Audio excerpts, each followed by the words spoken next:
Good evening, everybody. Hello. Welcome. My name is Rai, and I'm going to talk about going to Japan for 10 days. But before I do, uh, we'll switch over here. Hello. Hi. Yes, my picture. 10 days in Japan. I forgot to remove that. Let me just boop. Hi, good evening. Good afternoon. Oh, I don't know. What is 6 p.m.? Evening? I guess it's evening. Welcome. I am sleepy. I woke up like an hour ago because I could not go to sleep. I could not go to sleep because I was busy trying to learn a dance. I got too preoccupied trying to learn how to dance to a song. And 22 seconds of dancing already tired me out. But I mean, like 22 seconds over the course of like an hour of learning kind of makes sense.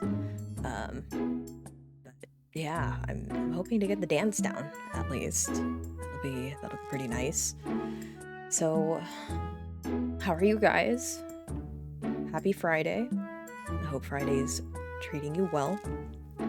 Fortnite emote. Again, I am trying to be consistent about streaming on every Friday. So I am kind of like scared of plastering see me every Friday, but yeah, I'm trying to make a habit. And today's topic is not that I miss dailies, is Japan. Japanland. I went there for 10 days and really got to spend time being both a tourist and having like a sort of daily living with my family there. It's been 20 years since I last, no, no, not even 24 years since I last saw my cousins in Japan. And it has been 8 years since I last saw my tita, who lives in Japan. So it's her family that we got to stay with for a bit. And it was a very good experience. Probably wouldn't have gone as smoothly if it weren't for her assistance in helping us translate all the big, heavy Japanese, because my mom doesn't know anything. My sister and I know like the bare minimum just to get around. And without her help, I honestly think this trip wouldn't have gone as smoothly as it did. So applause to Tita, because she really did a lot of the heavy lifting for us. And of course, she knows their mannerisms and the expectations, so it really helped having her nearby. Did you go to Nintendo Land? We're gonna talk about that. Not well, yeah, we're gonna talk about that, and we're gonna punch air together. How about that? So I'm gonna move over to the other side. I feel like I didn't carry over my music, so it's just gonna cut off randomly. I wonder if I can switch it. Yay! Hello, Japan! I actually have a proper vacation in Japan. I was working on this yesterday because I didn't have any other time for it. Put this slideshow together really quickly, and it'll give me pointers about how to talk about my 10 days over there. So it's gonna go by day by day by day that I was there. It sounds so quiet. Hold on. Let me get my killing time. Killing time song. Bring this back. There we go. And then we're just gonna mute it. PowerPoint. I know, PowerPoint. I haven't had to use PowerPoint in years, but I was like, how am I gonna present this in a way that kind of makes sense without me constantly pulling out files? I feel like this is the best way. So we probably planned to go in Japan earlier this year around February.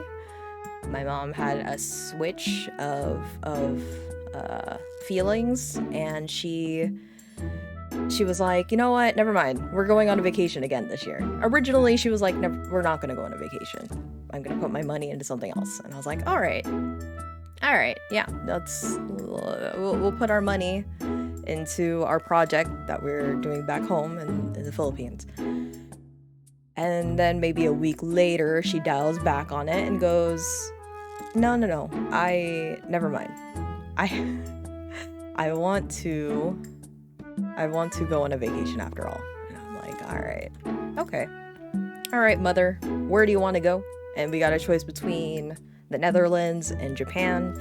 And of course I said Japan because, I mean, I like the Netherlands too, let's be real. But I mean, if I had the choice, Japan, especially that I wanted to talk to my aunt, my tita again, and just catch up with them. So yeah, Japan happened.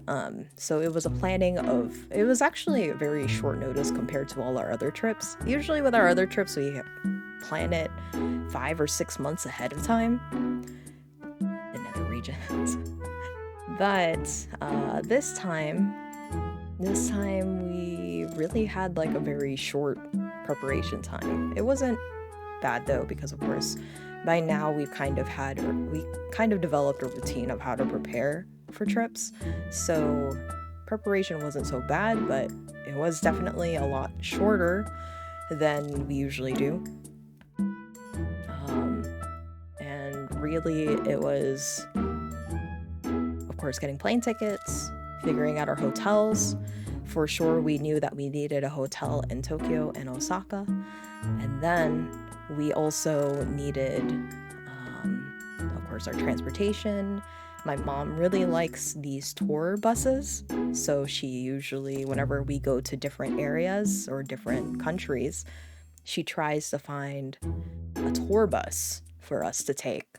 So that way we can see all the major spots of a city or historical sites of a town. things like that. So she really tries to be consistent about that. Hey, Snake. Welcome. Welcome to my talk about Japan. So, let's get started, yeah? Let's see. All right, so we'll start off with the places that I visited in my 10 days. We went to Tokyo, Osaka, Kyoto, Nagano, Mount Fuji, Atami, and Shimoda. Then back to Mount Fuji. Went to Japan. I went to Japan. Yes, I did. It was a very good trip. Probably one of the best vacations I've had. The reason why I say that is because usually with my vacations to other places, right? Usually I have like moments that I'm like, this was so memorable, this was such a good memory, but it's always like just one thing that really stood out in a vacation. Everything was good, but it's usually like something, one thing was really memorable and really touching to me, and I take that with me as like the best part of the trip. Japan was like banger after banger, you know, like you everything was really very good.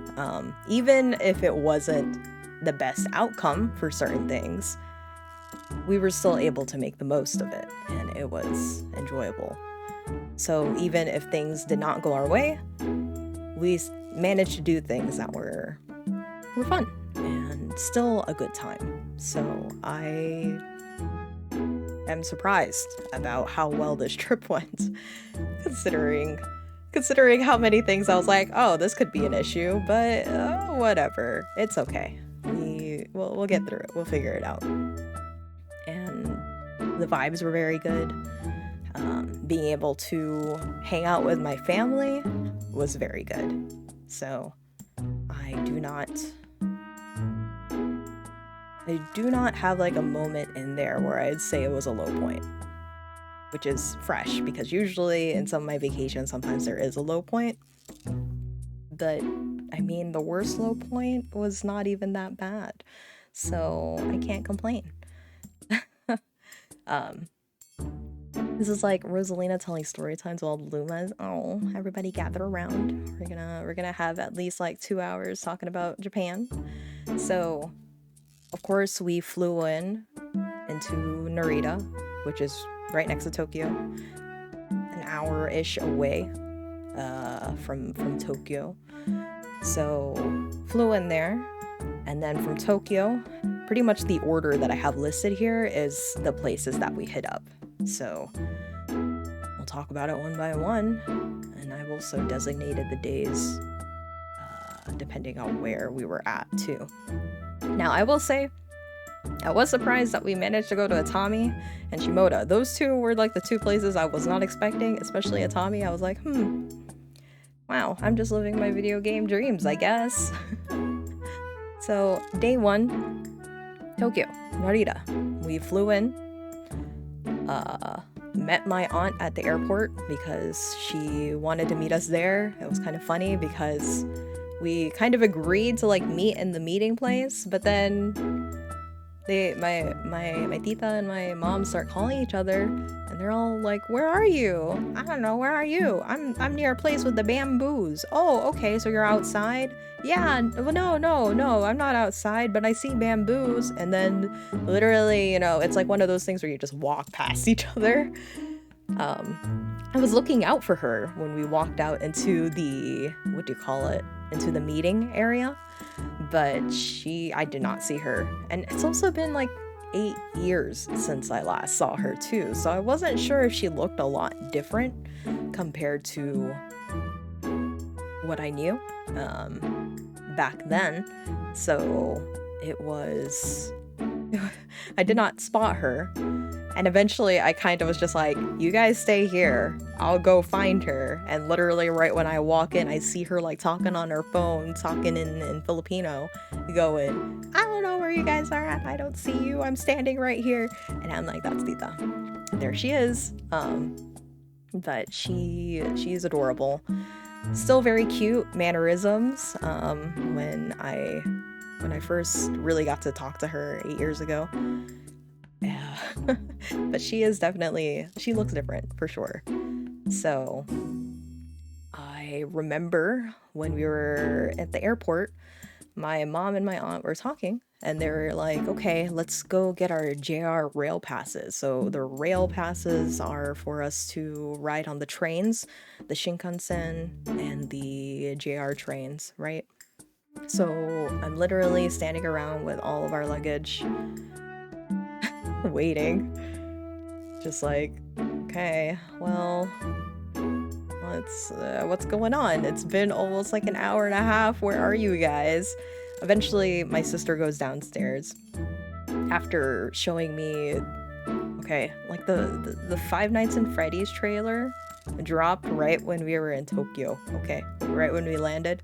And the first thing she does with the Wi-Fi is that she gets a message from her friend, and her friend is like, hey, the Five Nights at Freddy's teaser dropped. You want to watch it? And she goes, hey, Ate, we should watch the FNAF trailer. So literally the first thing she does with Japan Wi-Fi is just shove Five Nights at Freddy's in my face. And then I made a mistake of asking her, so why is he called Purple Guy?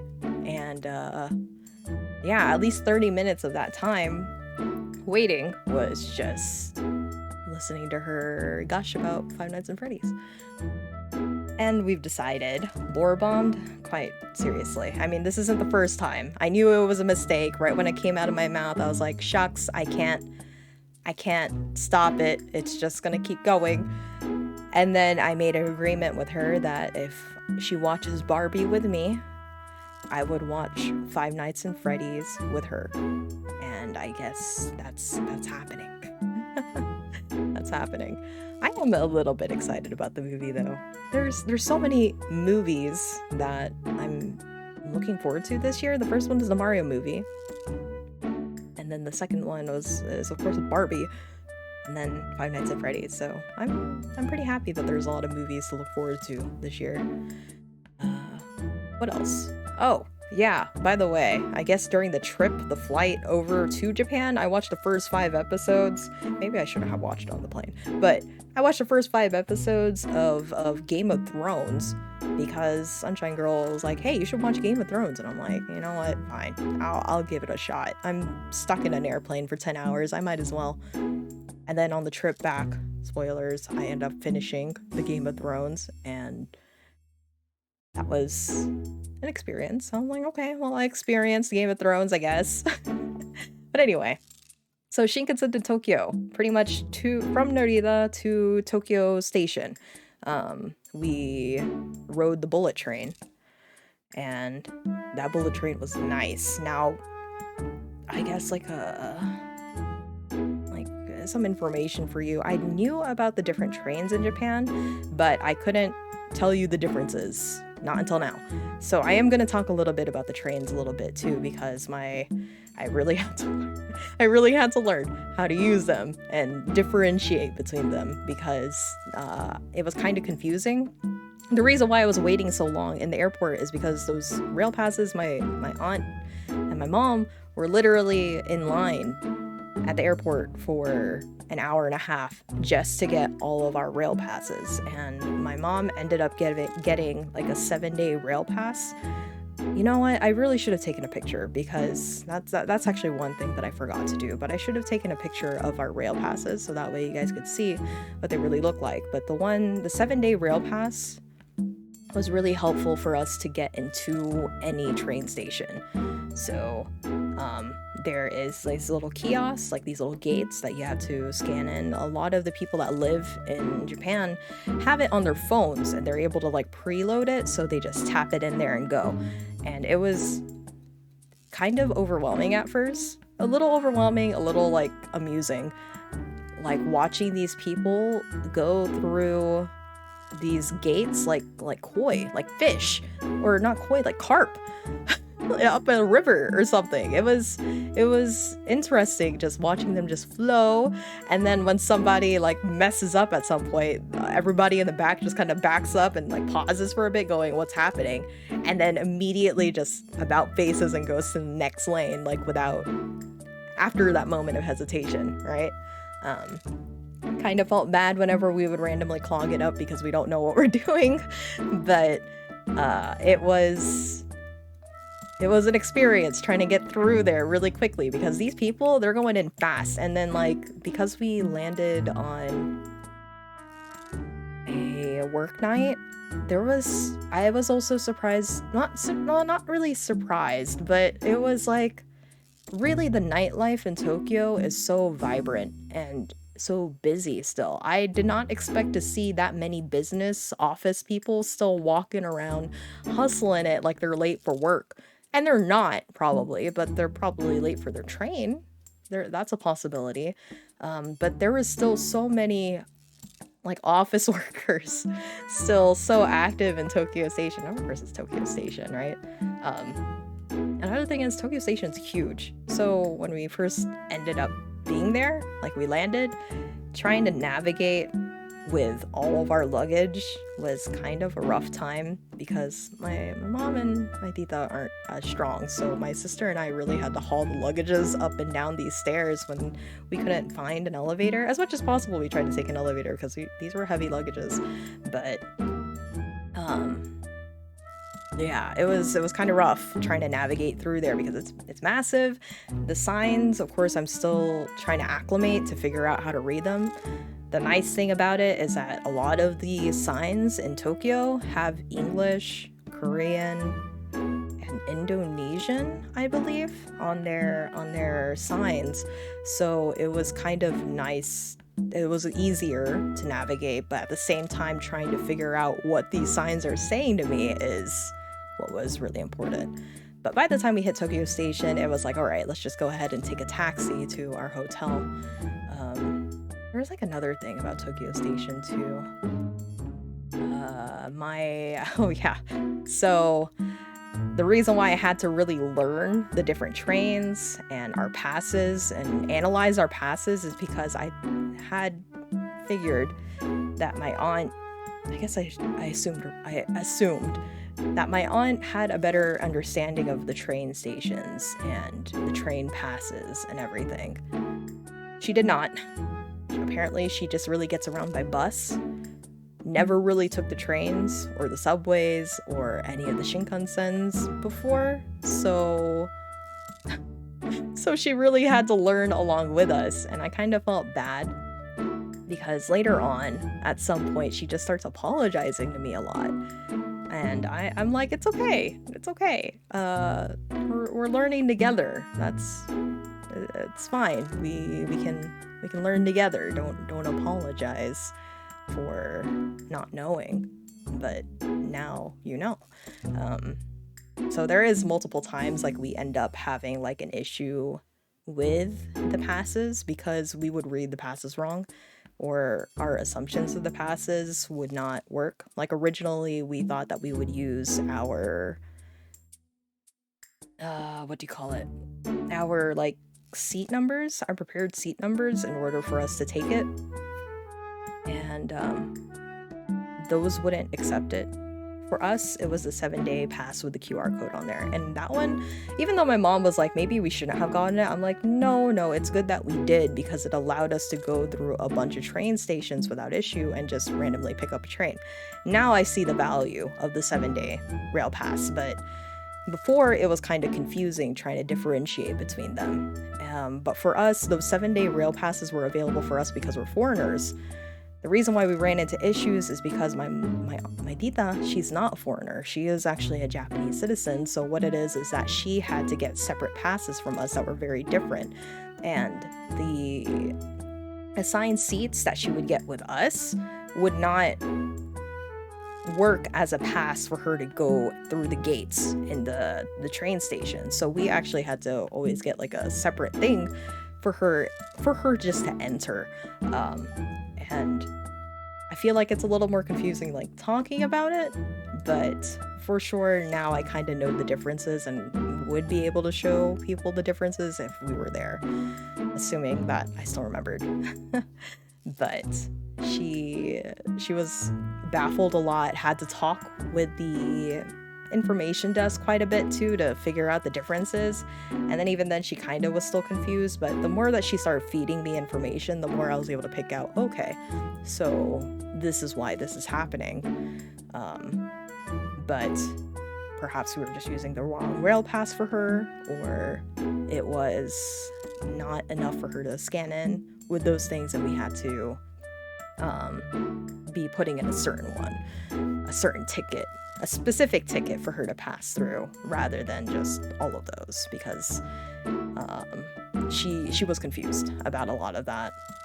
The teacher did tell me there are separate tickets for Japanese people and versus foreigners. Yes. So the reason why we were able to get the 7-day passes that let us like pass through all of the gates is because of that 7-day rail pass for foreigners. But for her, she always had to get a separate one from us. And it didn't really click until Osaka. I was still very confused about it in Tokyo, but once I hit Osaka, it made a lot more sense after that. And gladly, a lot of our train hopping after that was more smooth. It made more sense because by then I was able to tell them, okay, this is what we have to do. Let's go grab a ticket from here. And from there, that's when they kind of started following my lead about it. So anyway, taxi to hotel.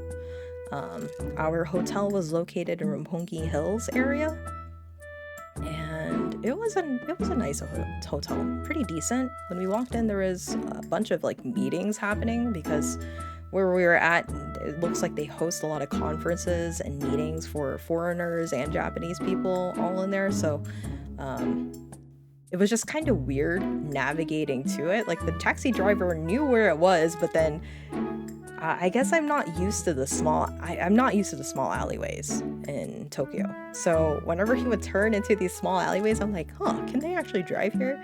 Yes, they can. But it was just kind of weird where we were coming up because the side of the building he was pulling up on wasn't like the side that we saw on Google.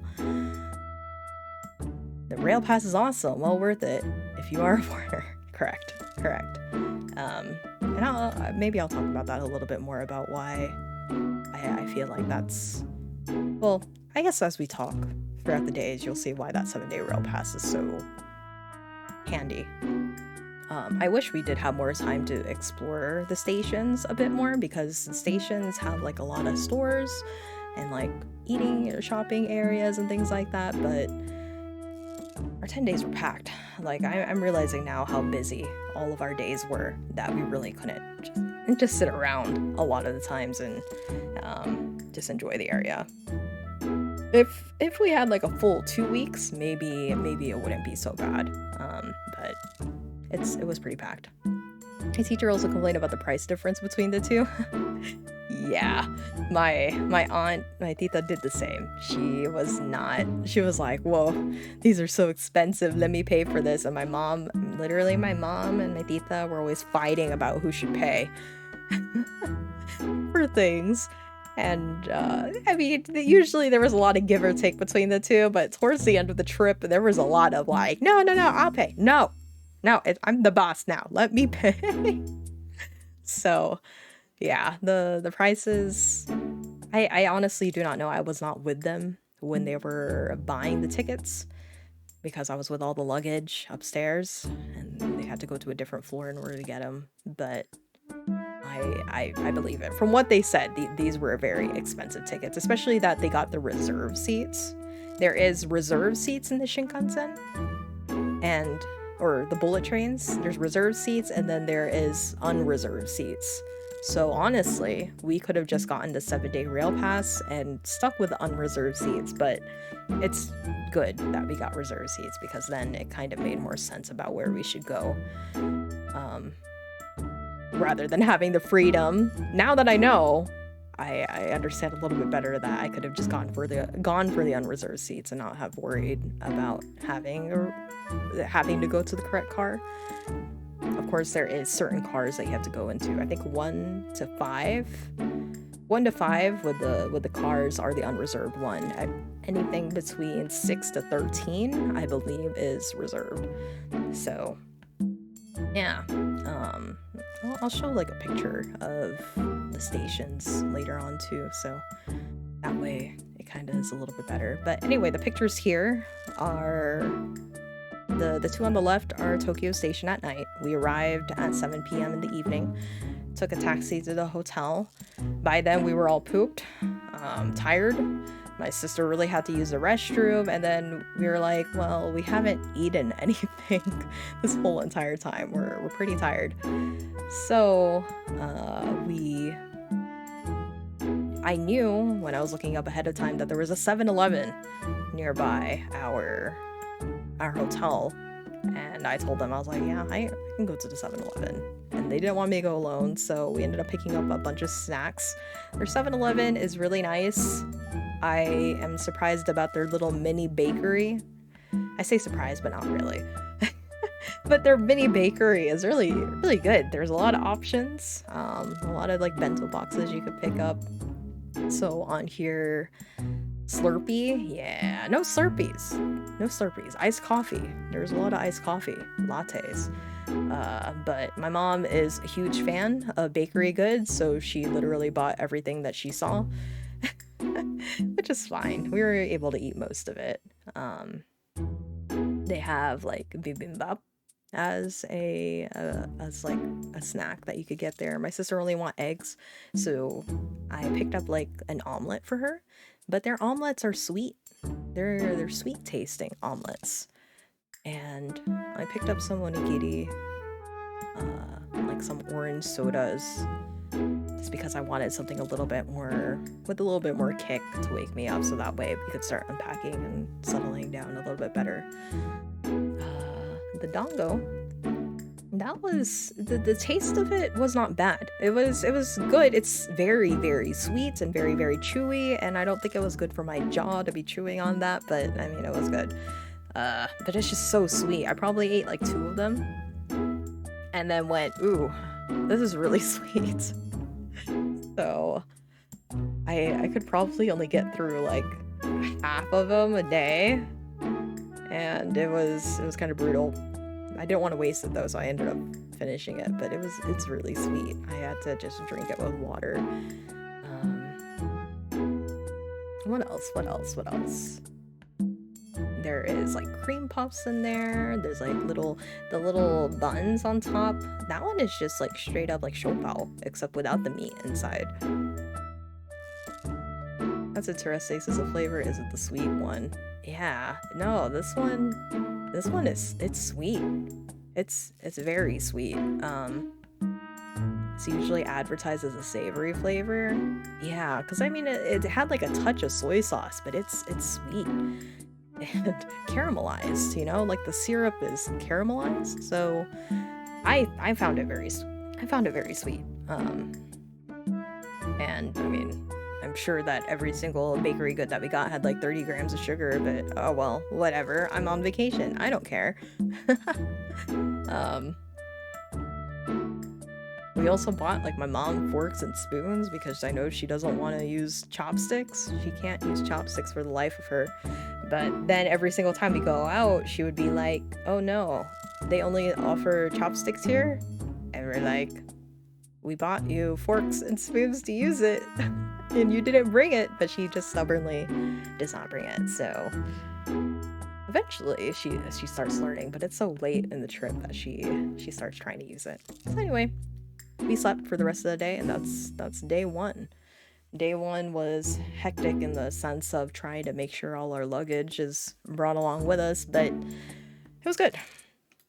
So day two is hop on hop off with the Skybus tours and Shibuya. I was not expecting Shibuya today. I was actually expecting Shibuya the next day, but with how it went, we decided to just end it off at Shibuya here. So the picture that I have here to the left is the map. I just took like a screenshot of what was active at the time, and the blue line and the red line were the ones that we took. We had no time to do the green line because they wanted to, what do you call it? They wanted to just go ahead and take a taxi to the green line. So I'm not able to show it in there, but there's like a bus right in the middle in the red, where the red, green, and blue meet up. That's where we dropped off eventually. But anyway, let me talk about the Skybus tours for a bit. So our first stop was Tokyo Tower. Really nice picture that I took here. Really very beautiful day. And the tower itself is so picturesque when the sky is that blue with no clouds in the sky. That is, it was beautiful. It was beautiful looking up at it. And they have like a little like shopping slash restaurant center below it. We didn't really get to explore that because the reason why we stopped off there is because the bus tour picks up in that area. And that is like the closest area to a hotel. So I was like, okay, well, first stop Tokyo Tower. Let's just hang out there for a bit, take some pictures. Because of course we're in Tokyo, might as well. And then we would get picked up by the sightseeing tour. And trying to figure out where that was a little confusing too. Like I could see where it was sort of on the map, but it didn't really give me like a clear indicator. And my tita is so, I wouldn't say shameless. She's just so confident in asking people, just random people, whoever she sees, hey, do you know where these bus stops are? And then people would show her the general area, but I'm like, okay, I see where it is now. It's right here. Let's wait around. And there's like a little park. I think it's called Momiji Park. It's also called something else too, but on this sightseeing tour, it's called Momiji Park. It's to the right of this picture that I took, and then of course where Tokyo Tower is at. So the bus stop was literally like wedged right in between it, the street right in between. The weather was really nice. Surprisingly, if the sky was this clear in Texas, that's danger, all right? That is like I'm gonna turn into barbecue right when I step outside. In Japan, especially in Tokyo, usually I was expecting it to be hot, but God, the weather was the most balanced thing on the planet. I felt great. It was so good. It was such a good weather while I was in Tokyo. And again, I was expecting it to be hotter because of it being concrete jungle, right? But no, it's pretty balanced out.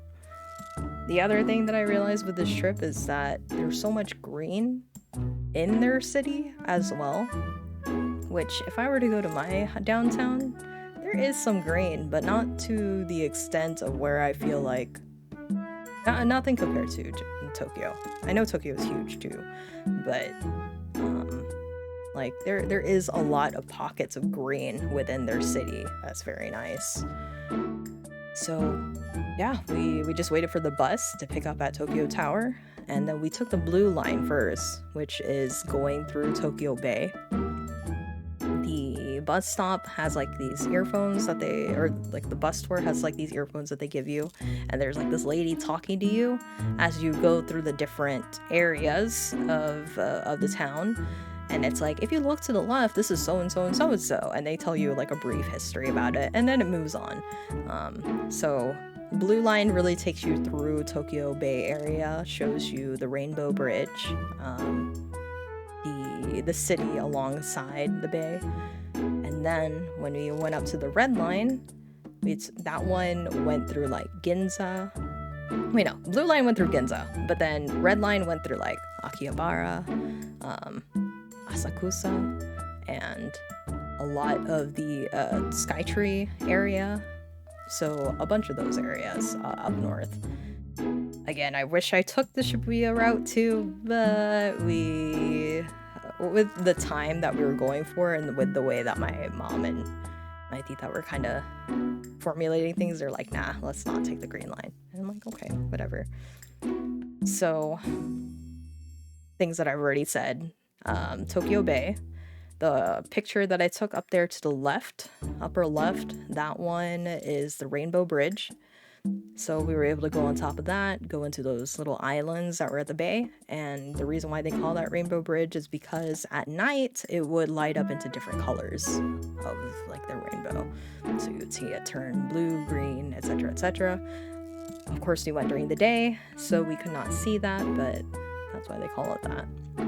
Um, the Ginza, I did not have any like videos or pictures of it because honestly, when I'm on these tours or going around in these buses, I like just looking. I tend to forget to take pictures because I just like looking at things with my eyeballs. But the Ginza region really was like, or Ginza area was a pretty rich side of town. I also believe that's the side of town where they do like the Kabuki theater stuff.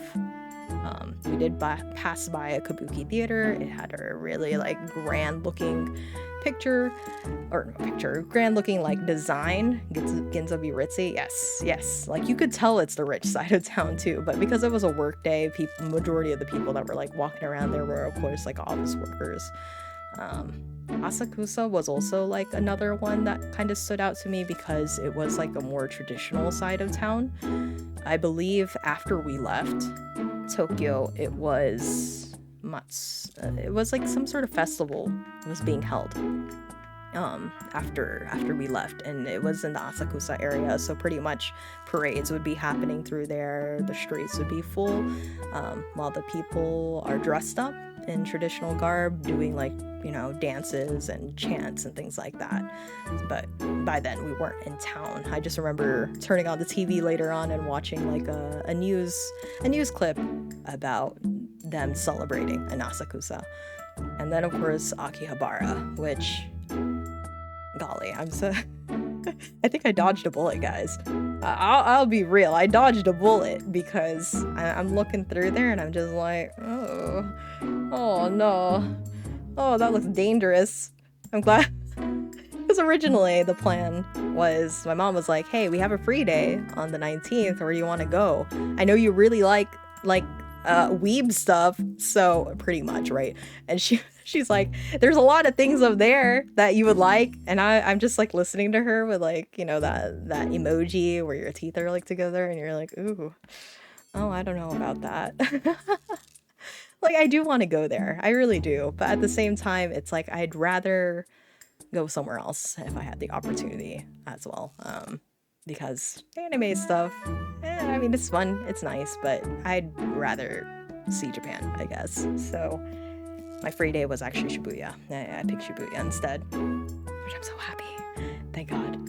But Akihabara, going through there was kind of funny. It was like interesting seeing in the outside. I think I took a video of it, which we're gonna watch in a little bit here. But it was, yeah, that emoji lethal. But it was like going through there. It was fun, like seeing on the sides of some buildings, just gotcha machines, like nonstop, like literal lines of it.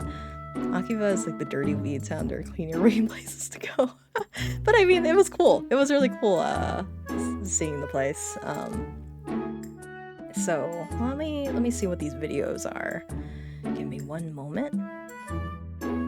So I'm gonna turn that off for a little bit. Oops, actually, whoops.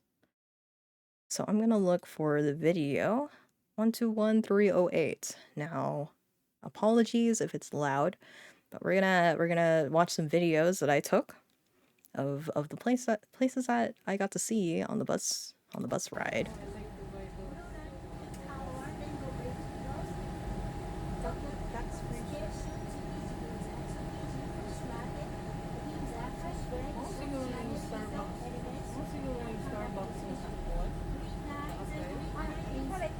Starbucks, and it's full. It's full to the brim. Every single Starbucks that we like passed by literally was filled with like teenagers, like students studying, office workers doing their work, people like studying for like entrance exams or whatever. Like people like literally just hang out at Starbucks for hours. But I'm guessing in busier cities, like, for example, there's a cafe that we go to later on. They actually have like a time limit. Like, hey, here's your food.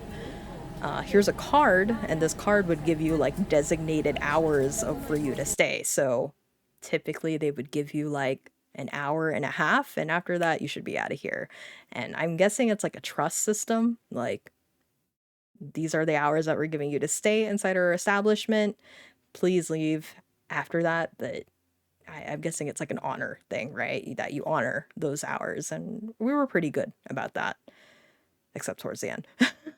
Except towards the end. And we'll talk about that a little bit more later too. But Yeah, they give you like certain hours. So I'm curious if that Starbucks is like, hey, you can only be here for a few hours and then you out of here, right? Um, but the cafe that we went to in Shibuya, they had something like that. I don't know if I have a picture of it though. Um, Never heard of that. Yeah, yeah, because of how busy and packed it is. They would have people come in at select hours too. So, yep, that's something that was new to me too. It didn't surprise me, but it was new. Uh, let's see. Is this the right one too? Okay, it is. So this, I believe, is Akihabara. The maid cafe. Gamers. Yeah, gamers. Popular places do that. Yeah, yeah. So, um, of course, it's like the one, like when I took that video or watched that video later, I was like, of course I said gamers. What in the world? So yeah, that was a street of Akihabara. I like that maid cafe. If I could never make my aunt, my mom or my aunt to come with me at a maid cafe, but I'd still like to experience a maid cafe at least once. I think it'd be fun. But I feel like it'd be a lot more fun with friends. Um, so let me talk about like the things that like anime that were big on there. Oshinoko, really big. Jujutsu Kaisen, really big right now. Detective Conan, still really active. Had like a big humongo collaboration at Universal Studios, so there's that. There was Lelouch. Lelouch is still active. He's still plastered, big, huge, and Shibuya Scramble, which you'll see in a little bit, where there are Honkai ads everywhere. No, none. I did not see any Honkai anywhere. Which I mean, probably the most MiHoYo sort of thing there was literally like a Genshin Impact art book in a bookstore, but no ads. I didn't see any ads anywhere in the out in the open like that. Maybe if I explored Akihabara, probably I'd see it more there, but in general, mm-mm, nope, I did not see it there. So it was interesting seeing like what is more promoted at the time there versus here, what we know over here or online. Um, but it was interesting seeing like the differences of what they're promoting. Really surprised you because the game just released and stuff. Yeah, and I haven't seen anything. I didn't see anything while I was there. Honestly, like I said, the only MiHoYo merch that I really saw was just the art book in in a place where I'd expect it to be, not like and your face. Like Pretty Cure, that's all over my face, okay? Pretty Cure is so popular over there still, which is funny because when I went to Japan when I was like a teeny bopper, all right? I was like 6. I had to be like 6 or 7. I was very very young. Very very young when I went to Japan and got like laid over for a bit because our flight something happened with our flight, so they offered us a few days to stay in Nagoya. And what happened what happened is that I remember like going inside their local mall because we had like maybe like 2 days to stay at Japan for a little bit because of the layover. And I remember walking to a mall and the first anime thing that I see, which like, made me excited even though I didn't really know the anime itself, was Pretty Cure.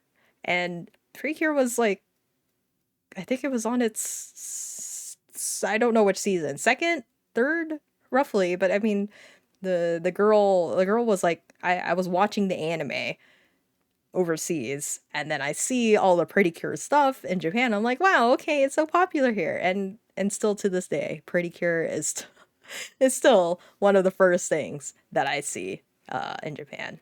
It was also when I was like flipping through the channels in one of our hotels.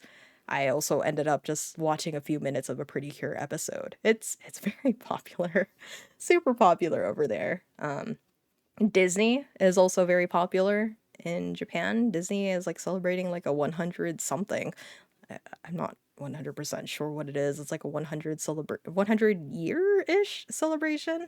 And it was cool seeing like hardcore Disney fans because I'm definitely not. I really didn't care for the Disney stuff, but these people were literally in like Mickey Mouse gear with Mickey Mouse ears and everything, and so excited to see all the collaborations with Disney. Um, I did not see any Twisted Wonderland until later on, but this was just like all straight Disney stuff. Uh, yeah, yeah, Akihabara. That was that. So back to here. Where we ate lunch was a place called Hap Stand and Gallery. I believe the tagline for it is "Happening is happy," and it's known for having like, I guess, collaborations with certain stuff. According to the Hop On Hop Off website, I didn't realize it was one of those things, but because it's so near, it's nearby that stop where all of the lines meet. I'm guessing a lot of people end up eating there, and I had no idea until later on when I was looking. But this was my lunch. I had some curry. It was good. I don't remember what the purple stuff is. Donna asked me last night. She's like, "What's the purple stuff?" And I'm like, "I don't know. I just ate it. It was yummy." uh, but yeah, curry was good. I liked also that everywhere that we ate, they would always offer us like this little like hand wipe for you to wipe your hands before you eat or after you eat. So they always offer you something like that with your utensils. And I'm just like, man, they're so clean. They're trying so hard to stay sanitized and cleaned up. Um, Another thing, I guess if general people don't know, there is not like uh any trash cans walking around. But that never was an issue for us. I had told my mom ahead of time, like, hey, there's like no trash cans out in the open, so be sure to keep your trash with you. She was like, okay, but honestly, we never ran into that issue. Was that the curry place where you had to level up before they give you the hottest sauce? Nah. I think it's just one of those places where they have like certain foods that they give out in specific times, but I think curry was just one of their specials during the day. It was good. It was a very nice curry. It wasn't spicy, which I'm thankful for because I don't handle spice very well, but it was yummy. It was good. And like I didn't really understand what was going on in there because when I was looking at the signs, it's like you could I don't know. I'm not 100% sure what it is, but it was interesting seeing like merch, I guess, on the side, but I wasn't sure if it was like available to buy. It sounded like you buy it, but then it gets mailed somewhere, maybe to you, I don't know. But the one thing that surprised me is when I was perusing through it, there was some artists in there, like food artists that I follow, like food illustrators, that their books were in there. And I was like, oh shoot, I have this book. I was not expecting this in here. So yeah, it was a cute little like cafe. My mom and my tita ordered just simple sandwiches, and then at the start my sister bought like a baguette sandwich. So I was the only one with curry. But it was good. Very good. So next, Shibuya! Donut was telling me is like, hey, when you hit this point in the stream, you should just start playing Tubi music. And I'm like, you're right. I should. I'm just gonna have y'all pretend that the thing is playing though, because I'm lazy and I did not prepare for that. But Shibuya. So Shibuya was really the place I wanted to go. I've always had dreams of walking around in there and really seeing the Shibuya Scramble and the 109 building. Of course, if I had all day, I would literally hit up every single spot that I could, but unfortunately, I did not have all day. It was busy, it was packed, there was people everywhere. We were from the place that we had lunch, we took a taxi to go to the Hachiko statue, and my tita didn't really seem that all aware of how well known this statue was. So she was like, "Where are we going?" And I'm like, "The Hachiko Square next to the Shibuya station." And she goes, "Oh, okay. Well, the taxi driver." Which, you know what, I'll take a minute to talk about the taxi driver. But the taxi driver, they were like, "Oh, okay, I know where that is." And he dropped us off really, really close. But it was a very packed street. It's a very busy area. There's so many people here. Like, the most that I've seen this many people was parade time in New York during November. Like the Macy's parade. That's how busy these streets are.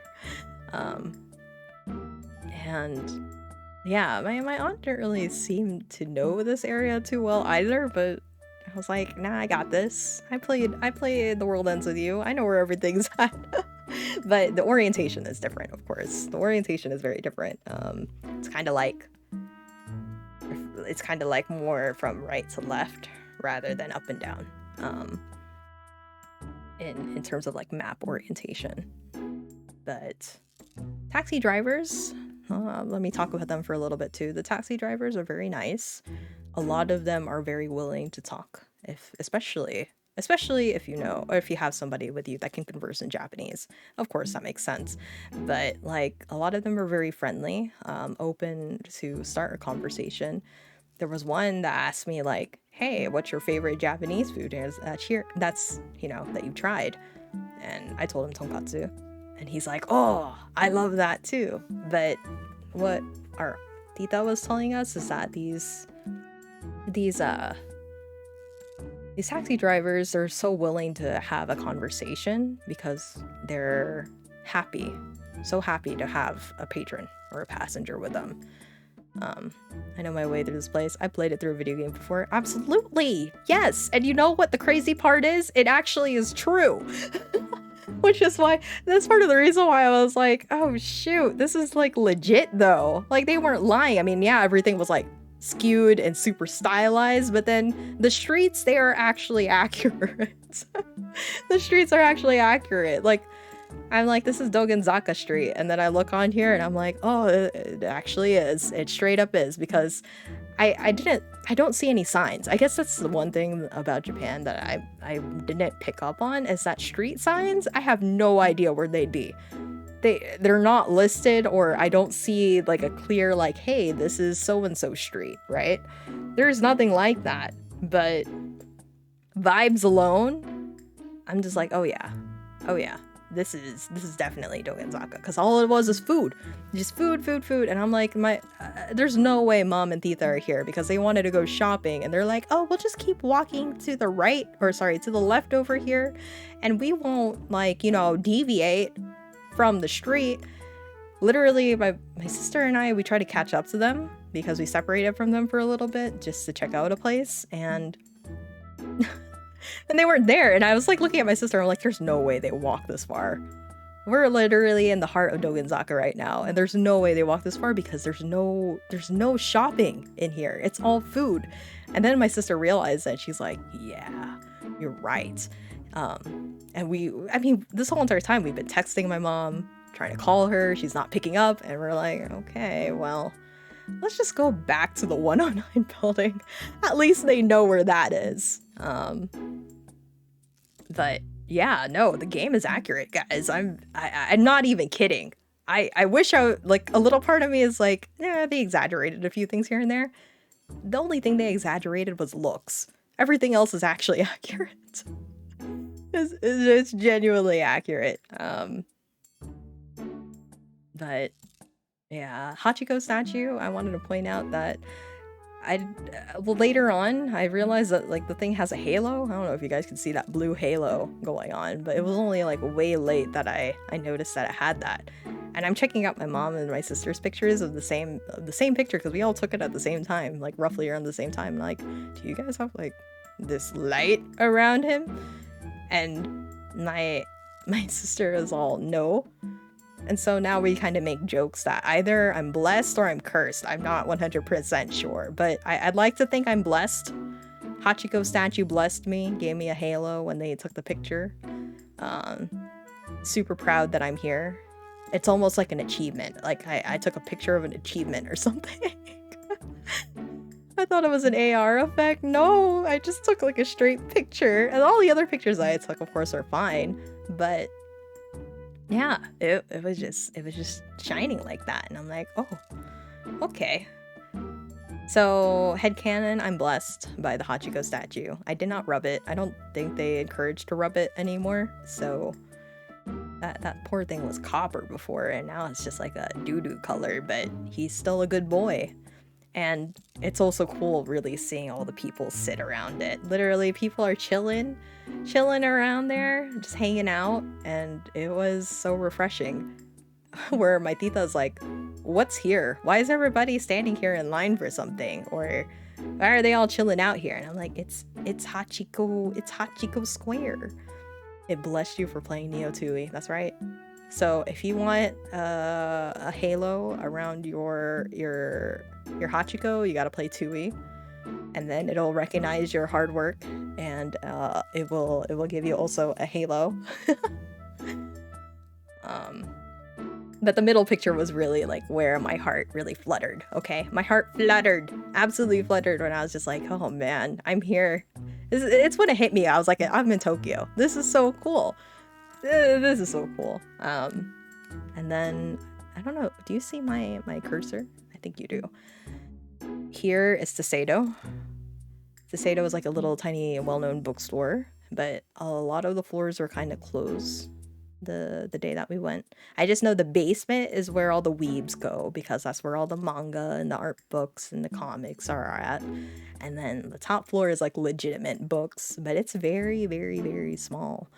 And then in here is Tsutaya, which is like a CD slash DVD slash whatever, like, you know, more on media rather than books. I thought it would be a bookstore, but it's more leaning for like CDs and DVDs.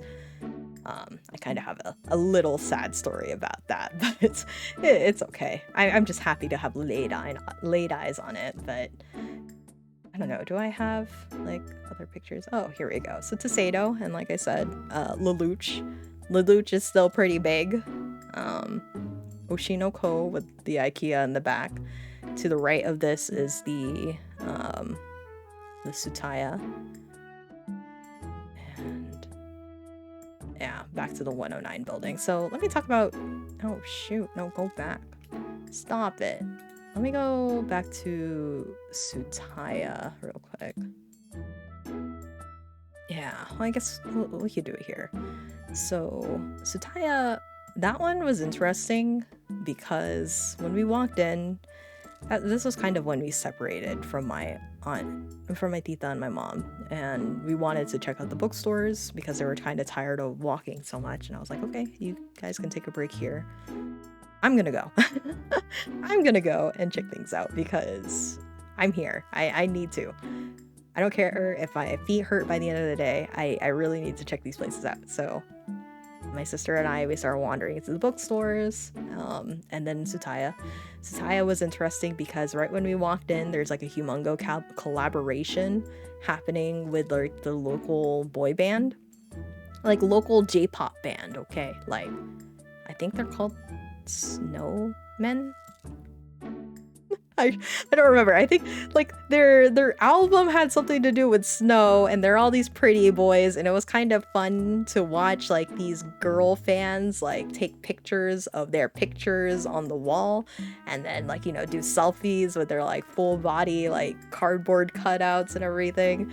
And it was like a whole thing. It's like set up in a certain way where they're like, this is the new boy band, that is so cool, it's so interesting, and I've like never heard of them. But yeah, they literally clear out that whole entire space for it. And then there was also like another space that was like dedicated to Nogazaki. I think I'm saying that wrong, but Nogazaki 46, and it's like that girl group, and them two also having like pictures on the wall, and then these fans taking pictures of them, and just loving on them, and you could see like their CDs. The interesting thing about their CDs is that, like, even though they're all the same CD, I would assume they're all the same CD, but they all have like different like art. So you can get, or different like pictures of the idols. So you can get like a cover art of like two of the idols together, or you can get one where she's solo, or you can get it where there's all of them on there. And I'm not used to that. I'll be real. I'm used to like the K-pop ones where it's like just like a sleeve, right? And it has like some pretty design on it. Or if it had a picture of the idols, it would be all of them together, right? But no, this one's like multiple CDs, probably all the same one, but just has, or maybe there's like solo albums too, but they also have like the faces of the idols, and you can pick and choose which one you want. And it's interesting to see like some of them were lower stock than the other ones, because then you could tell who was like a solid favorite, right? So that's first floor. Second floor was just all sorts of music.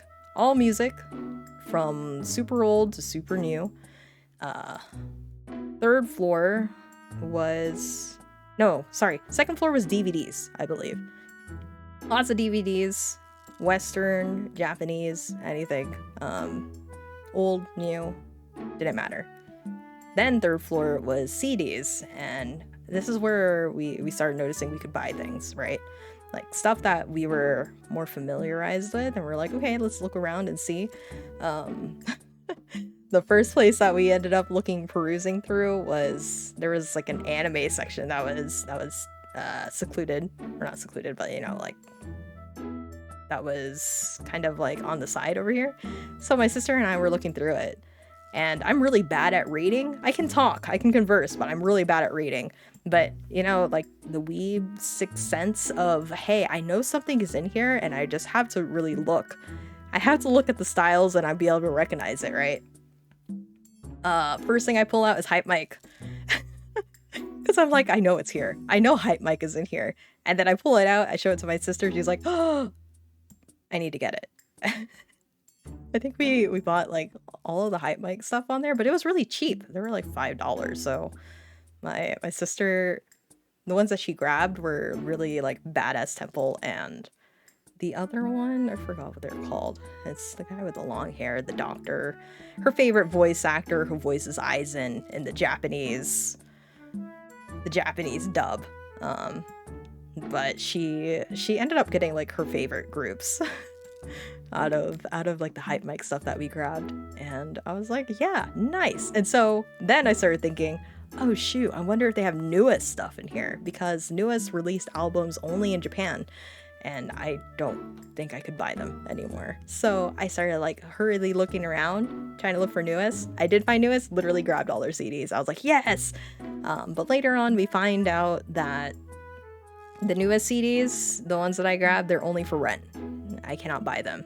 And I was like, how do I tell them I'll buy them anyway? Like, I'll buy these off of you 100%. But then I was like, nah, it's for rent. So I was just like, shucks, I'm not going to be in here in town in 2 days. I can't rent it out. But it was really cool seeing their CDs, like the ones that were Japan only. Really wish I could have gotten them.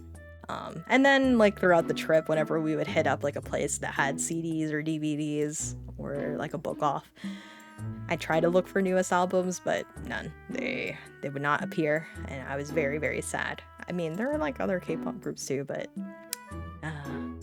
I'll buy it at a high price. That's right, but that's not how it goes there. So yeah, like they have a section for rent. If it doesn't have like a price on it, that's all for rent, but if it does have a price on it, you could buy that. And there was some confusion about what floor we were supposed to go to buy them, because somebody was like, no, you had to buy this on the first floor or second floor.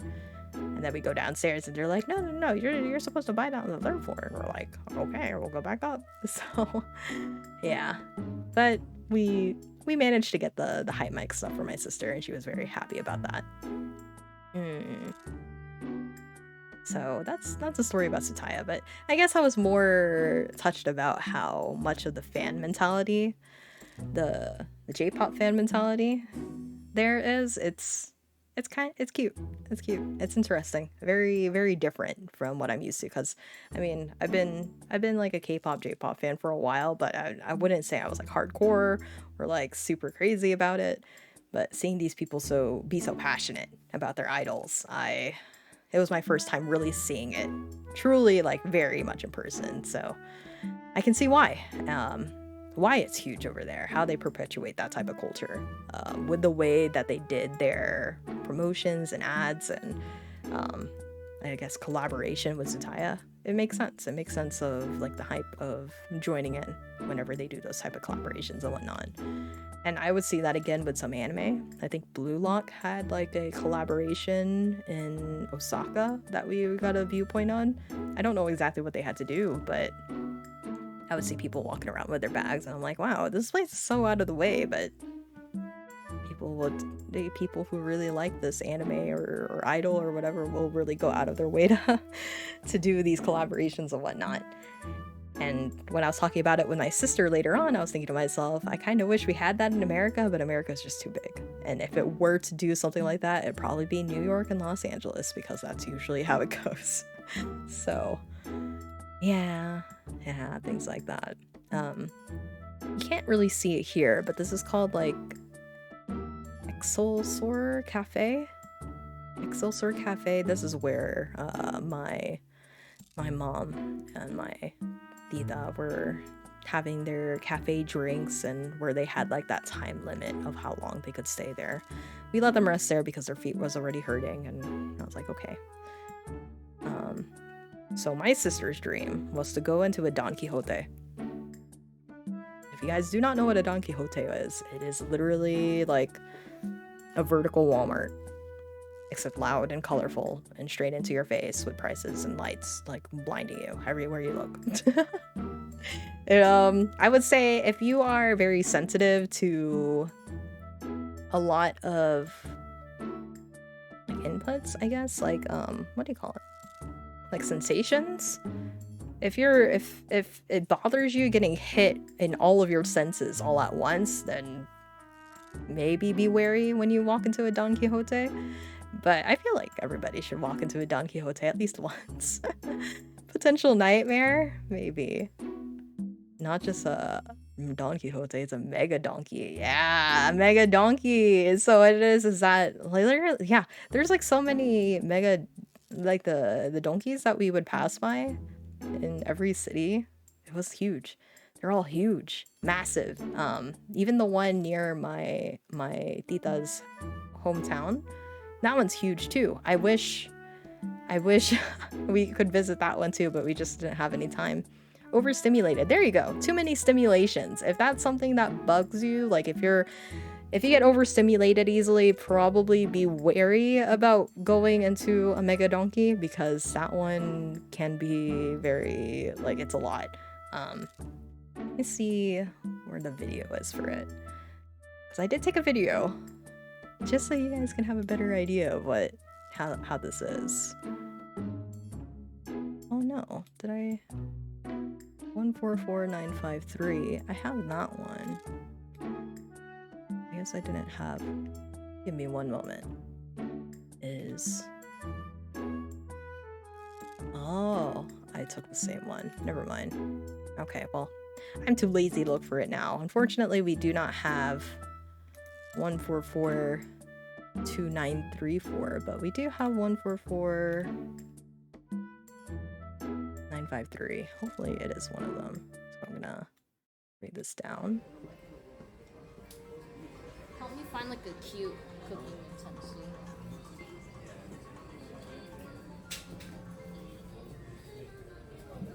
So this is actually probably one of the more quiet floors that we got to go walk into.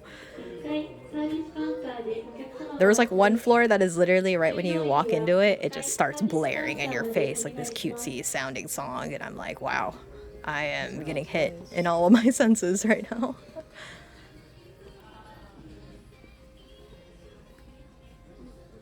It's so tight. Yeah, it's all compact in a small space too. But there's so much to look at, so much to see, For a and hedgehog? I'm like, I don't even know what I'm looking My at hedgehog some senses points. are tingling. Those are my Sanrio senses. Look how cute these are.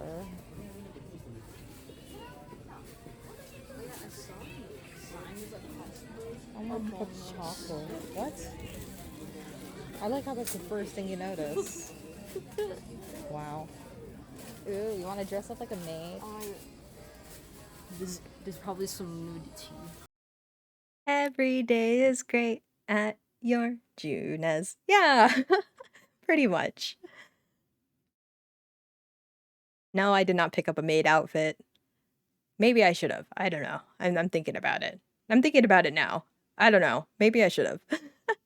But yeah, I'm guessing the other video that I had. Let me see if I could find it real quick. 1442934. I don't know what it's about, so give me just a bit. 1442934. That's in Osaka though.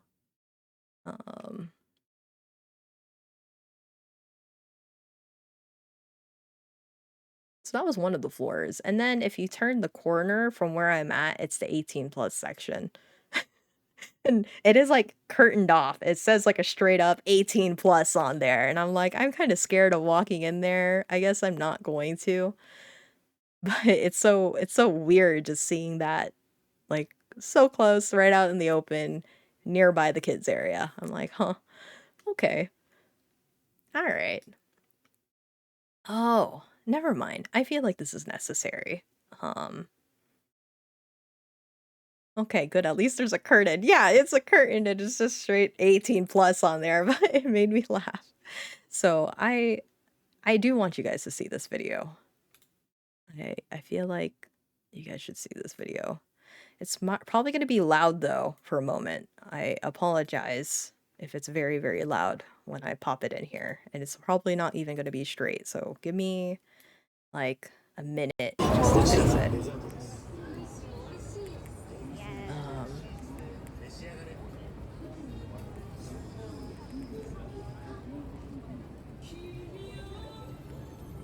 Because I want you guys to see what it's like to walk in the scramble at day.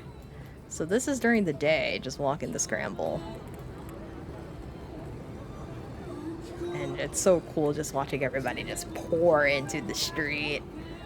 We're walking along as though we actually own the place, you know? It's so cool. So cool. I love it. Actually, let me restart that again, so that way you guys can see in the beginning. Yeah, with what is normal in Japan, we're very far from the 18 plus section. I also like in the Donkey, like menu, not menu, like a floor guide, there's really literally just like a section. Because there's some, like, they also have English translations too, and of what you can expect on each floor. There is 8 floors. 8 floors in that Mega Don Quixote that we went to. And one of them is just like Tenga. Tenga. Tenga toys or something like that. And I was just like, wow, y'all just keep it right out in the open, don't you? Okay. All right. Yeah, that's fine. Of course, I don't say anything to my family, but they don't care. No shame, none. Absolutely none. Okay, so Dongenzaka Street. This is literally where I'm trying to like find my family, the rest of my tita and my mom. And at this point, I'm just like, there's no way they're here. What's Tanga? Uh-oh. Um, we can talk about that Next time. Later. Or you could Google it. That's something you could do if you'd like to. But Dogonzaka Street, really cool being able to walk through there. It was the only street that I really got to walk down because I didn't want to wander too far away from 109. But because I knew that my family had to be somewhere near 109. There's no way they would have walked this far. But Dogonzaka Street is known for like all of their food. And literally at some point, it's just food, food, food, food. And I'm sitting here going, there's no way they walked this far. There's no shopping areas. I don't think I have a picture of it here, but I'm guessing there's like a tour. Is it corn? No. I mean, I guess you could use it for that if you want. You'll figure it out, Lethal. Trust me. It's not that hard. Not a hard concept, I'm sure. But I don't have a picture of it here. I think I was just too mesmerized watching. But I think there's a tour in Tokyo where you can drive around the streets of Tokyo on a go-kart. So when we were sitting here just waiting around trying to get in contact with my mom, on the opposite side of the street there is like a conga line of like go-karts of these tourists, I assume, just driving around Tokyo. So when I looked at it, I looked at my sister and I'm like, do you think we could do that? And she goes, no. It would mess me up so bad because, as you know, they drive on the left side, right? They always turn left. Oh, that business is still there? Yeah, they were driving like little go-karts going around. It was cute watching them, but they're literally like following the road signs and the roadways, and looking at these roads, I'm so confused. I'll be real. I'd have no idea which one's going straight or which one's going left. Like sometimes it would, like I would think it's going left, but then where he goes is he goes like he goes straight, but then he goes in like a really weird angle. So I could not drive in Tokyo. There's no way. No way I could drive in Tokyo. Honestly, nowhere in Japan, because as much as, I mean, I'm able to drive, yes, but the thing is that the concept of always doing like these going in the left lane actually like messes me up mentally. I do not process it well. It was maybe like towards the end of my trip that I started getting a little bit more understanding of how the roads work, but let's be real, I could not drive in Japan because the way that their roads look, dude, mess me up. They mess me up. They do not seem to line up. And you would just have to know. You would just have to know how these roads work for you to get by into certain places. Their cars are also very cute and compact. Very square in design, very petite. And the biggest difference between our streets here in America, aside from the left side and right side, right? The biggest difference also that I noticed is that the shoulders on the side of the road is so minimal to none that I was like, what is bugging me about driving through all these streets, even like these big old open streets? It's because they have no shoulders. So really, like, the buildings are so close to the side of the road. I mean, maybe it's just the sidewalk in between, but usually buildings here in America are a little bit spaced away from the side of the roads. In Japan, they're not. Really, you got the street, the road where the cars drive, you got the sidewalk, and then you got the building. That's how close they all are. So that was like something I was like, what is off? Something is off about how I view things here, and I believe that's why. It's just how compact everything is. But really, I don't think they drive any faster than 50 miles per hour. I feel like that's their cap, 50 miles per hour. Of course, slower in the cities where there's a lot of pedestrians. But yeah, like even in the countryside, I believe my kuya, he was probably just driving like 60 miles per hour on the highway. So not super fast. And then when I come back here, I'm like speed demon driving 80 miles per hour down the highway. Oh, I'm terrified for them whenever they come here to America and they realize, oh god, we're going so fast in this car. But yeah, I don't know. They probably feel the differences too. Likely would feel the differences. So after Nogonzaka Street, we finally catch up to them and they're like, oh, we're just sitting right outside of Royal Host. Thankfully, we find them. We drop off our stuff because by then we actually have like a few goodies with us. Oh, I also forgot. I didn't put the picture in here. But the reason why we separated from them too is because we thought we passed by an arcade. And Ardita didn't warn us that. She was like, oh yeah, that's an arcade. I hope you have fun in there. Don't spend too much money. And they're like, it'll be fine. No issue. Literally, the place that we hit up was a pachinko place. Huge pachinko place in Shibuya. And I couldn't even hear myself. When I was talking to my sister, I couldn't even hear myself because of all the marbles just dropping down from the sides of these pachinko slots. And it's so loud in there. Like, if you, again, like similar to Don Quixote, if you get overstimulated, especially by sound and lights, I would not suggest for people to go in there, because even I was overwhelmed with how many like those slots were just pew, pew, pew, pew. That's all you would hear. And then I have heard the pachinko joints are just noise pollution. It's so loud. It's so loud in there. I could not hear me. I could not hear my sister. We're just walking around trying to see how these games look, because I was curious. I thought it was like a regular arcade, right? But when we walk in there, I'm like, this is not a regular arcade. We went to the second floor thinking, okay, maybe there's like games up there. It's all pachinko. It's all pachinko on all these floors. And for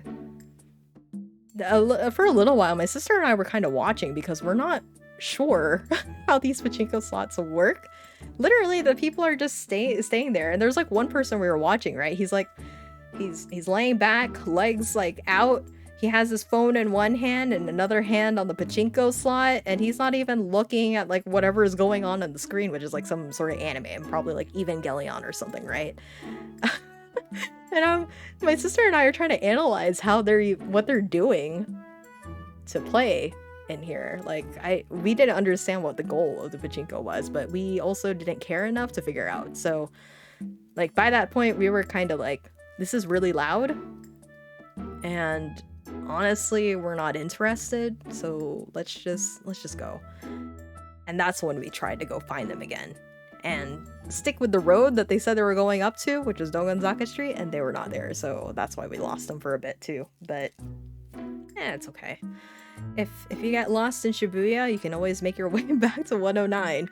Because literally, I would say, how many times I went back to 109 and managed to like straighten things out was probably like 8 different times. It was good. It was 109. That's like the meeting place. If I ever had to go with friends, I'd be like, y'all can go wherever you want. Just by 6 p.m. I better see you at 109. Everybody have Discord open. If something happens, I'm gonna say something on Discord, but you all are free to go wherever you want. Just meet me here at 109, okay? Trust in the 109, literally. Straight up, dude. It's literally, like, that's how I would communicate with my mom, too. I'm like, where are you guys in accordance to the 109 building? And they're like, oh, we're here. And I'm like, okay, thank you. Thank you for giving me a location. But yeah, that's probably what I do. If I went with friends in the future, I'd be like, y'all are gonna meet me here at this time. If you're not here, then you better say something on Discord. Hi, Amber. Hello, good evening. Welcome to my talk about Japan. How's it going? So, anyway, once we met up with them, dropped off the stuff, it was getting closer to like 8 o'clock in the evening. And there was one place that my sister really wanted to go. Well, 2 places actually. She really wanted to go to Mugiwara, which is the One Piece store. She did not realize how close it was, and I told her multiple times, look up where it is. so that way we could walk there, but she never did. And then she later on realized, like, in Osaka, that she was like, oh my god, it was literally right there. And I was like, you should have looked it up. And she goes, I know. But the other place she really wanted to go to was the Capcom store. She wanted to go to the Capcom store, which was in Shibuya Parko. And Parko, I've known about that one too. So we ended up walking there. Maybe from meeting up with my mom and my tita, it was an 8-minute walk. So we're like, okay, let's hustle. It closes around 8 o'clock. It closes in a few hours. Let's go there before it hits 8 o'clock. Heaven for the heart, hell for the wallet. Correct. Honestly, it's dangerous, guys. We went to Shibuya Parko. And then on my Google, it was kind of like I was using Google Maps to navigate, which, by the way, it's actually pretty accurate. Google Maps was very helpful. There's a Capcom store. Yes, there's a Capcom store.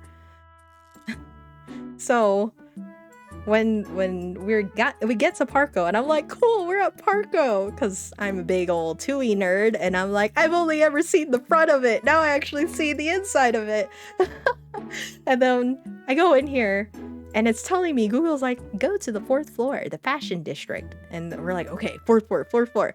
We go there, and then like halfway through, I'm like, why is it on the fashion district?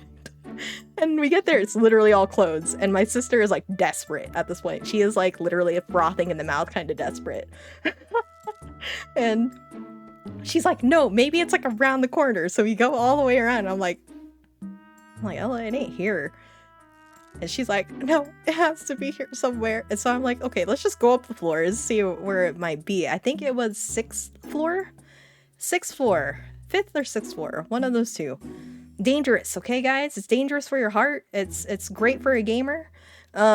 Literally all the gaming stores you could imagine. Koei Tecmo, Nintendo, Pokemon Center, Capcom store, Token Ranbu, and I think there was another one, but there was another one, but I don't think it was associated with any games. It was just kind of like a cute little store. I would say with that visit alone, I probably dumped $400 all in one go. Because we beelined it to the Capcom store. I'll be real. The first thing we see is the Nintendo store, and we see a bunch of people there looking at Breath of the Wild / Tears of the Kingdom stuff. But we're like, let's go find the Capcom store before it closes.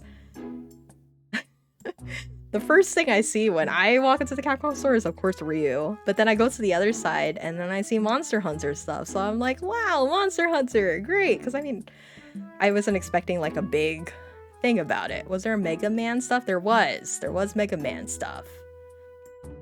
So, again, like I said, Nintendo store, Pokemon Center, took a picture of Mewtwo because it was cool. There was actually, yeah, there you go, Shonen Jump. Shonen Jump was also in there, too. So when my sister saw this full-scale figure of Luffy, she started freaking out too, because she's super into One Piece. By the way, guys, I guess I'm also super into One Piece. I'm pretty invested at this point. Did Virgil make an appearance? No, I did not see Virgil. I did see DMC stuff though, but I did not see like a specific like Virgil or DMC like set, I suppose. So yeah, Monster Hunter, right? I took a picture. I took a picture with this whole entire thing because I'm like, yeah, I'll fight the Rathalos, why not? And after we took this picture, I'm looking around, I'm standing like right next to this one spot, okay? And my sister is like, looking around, perusing very, very closely because she's looking for something. Because she knew that there was still Ace Attorney merch in the Capcom store because of ProZD. ProZD also went to Japan maybe like 2 weeks ago. A longsword user. If only I had a Haunting Horde, I would have been the Haunting Horde, okay? But yeah, she knew that Ace Attorney was available in, what do you call it? In the Capcom store, but she didn't know where it was. She just knew that ProZD managed to get some merch, and she wanted merch too. So, so what it is I was standing right here just waiting for her to notice. And she turns around, she looks at me, she sees my little petty little face, and I'm like, and she's like, what? And then she looks right next to me, she goes, oh! I think she stopped breathing for a bit. She sees her boys, her Ace Attorney boys, and she's like, oh my god. She looks me straight into the face, and she goes, I'm buying everything. I'm like, okay, buy everything. And she did not hesitate. She literally got one of each of everything. We had like a whole entire like basket full of Ace Attorney stuff. Oh shoot. And my sister, she's actually pretty good about, no, it's okay. I don't need that, or I don't want it. But really, I let her splurge because she's always pretty reserved about buying things for herself. But when it comes to Ace Attorney, she becomes a different beast, I would say. And I'm like, you get whatever you want. I'll pay for it. And I also picked up some Ace Attorney stuff. I also picked up some Monster Hunter things. I got some Resident Evil stuff for some friends. And then what else? My sister really likes Okami, so she picked up some Okami merch for herself. It was like a t-shirt with like the dogs. I forgot what they're called, like the guardian dogs or something. And she was like, oh my god, I love this. And I'm like, okay, get it. Dreams coming true, right? This is a killer lineup. Yeah, it's a good store, guys. It's pretty good. Leon. Yeah. So we pull up to the cashier. Cashier just happily takes all of our stuff with a smile, just scans everything one by one. And then they're like, are you tax-free? And I'm like, yes, I am tax-free. Oh, that's a really important topic too that I wanted to mention. Always bring your passport with you. Always bring your passport with you wherever you go, whenever you're abroad. Was there an SNK store? I think it was in a different location. I know later on, I think it was in Tokyo Solomachi, which I'll talk about tomorrow for the next day. Not tomorrow, but tomorrow for the trip, right? But I think that there was an SNK store over there. Yeah, duty free. So always bring your passport with you whenever you go abroad because it's tax free, duty free. They scan in all your stuff and then you're like, you tell them duty free and they're like, oh, okay, do you have your passport? Hand them your passport, they take a picture of it or scan it into something and then they dock off like $20 because no tax. It's $5 to $20 roughly, depending on how much you buy, right? And it's useful. Definitely do that. But it was kind of funny because later on, after he scans out everything, we're like, oh, okay, great, we're done. And then there's this lady that comes out. She's like, wait, don't go yet. And we're like, okay. And she's like punching in all of our items. She takes a really long receipt because it's very, very long. And she punches in every single item on her keypad or something that she, like device that she has, right? Or I think it's like her iPhone or whatever. It's so that way they can like record all of our purchases for us to have when we have to show to customs. So what it is that she punches in each of them. After like a minute or so, she keeps asking us to wait, and we're like, we're not moving. We're just right there. We're like, okay, it's okay, don't worry. Because she's just like, I'm sorry, it's taking a while, and I'm like, I know, it's okay. And so she hands me the QR code. I take a picture of it. I scan it. I open it up, and literally, this is like 3 pages of stuff that we bought. And I was just like, oh boy, that's a lot of money. But at the same time, my sister was so proud though. She's like, give me that. I want the link for it. And I'm like, okay, you can have it. She's like, I want this as proof of all the Ace Attorney stuff I bought. Oh shoot, it was so funny. I actually had to laugh because she's typically not like that. Again, she's very reserved about what she buys. She doesn't try to buy too much, but this time she was like, I don't even care, I want everything. So yeah, she was very cute, very excited to to have all of that. What a menace. But she's in love, guys. This is literally her dream. Her dream to actually have Ace Attorney merch because she is like desperate. She is desperate to have like that sort of merchandise sort of thing.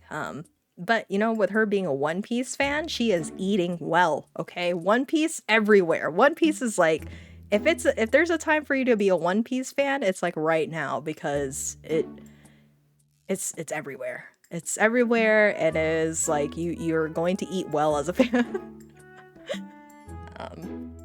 So we wrap up in Parko. Oh, well, hold on.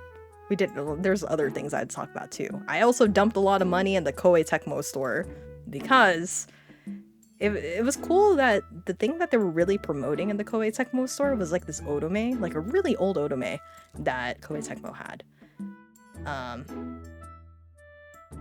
But what it is I saw Ryza. I blacked out. I ended up dumping $200 and I was like, okay, well, this is fine.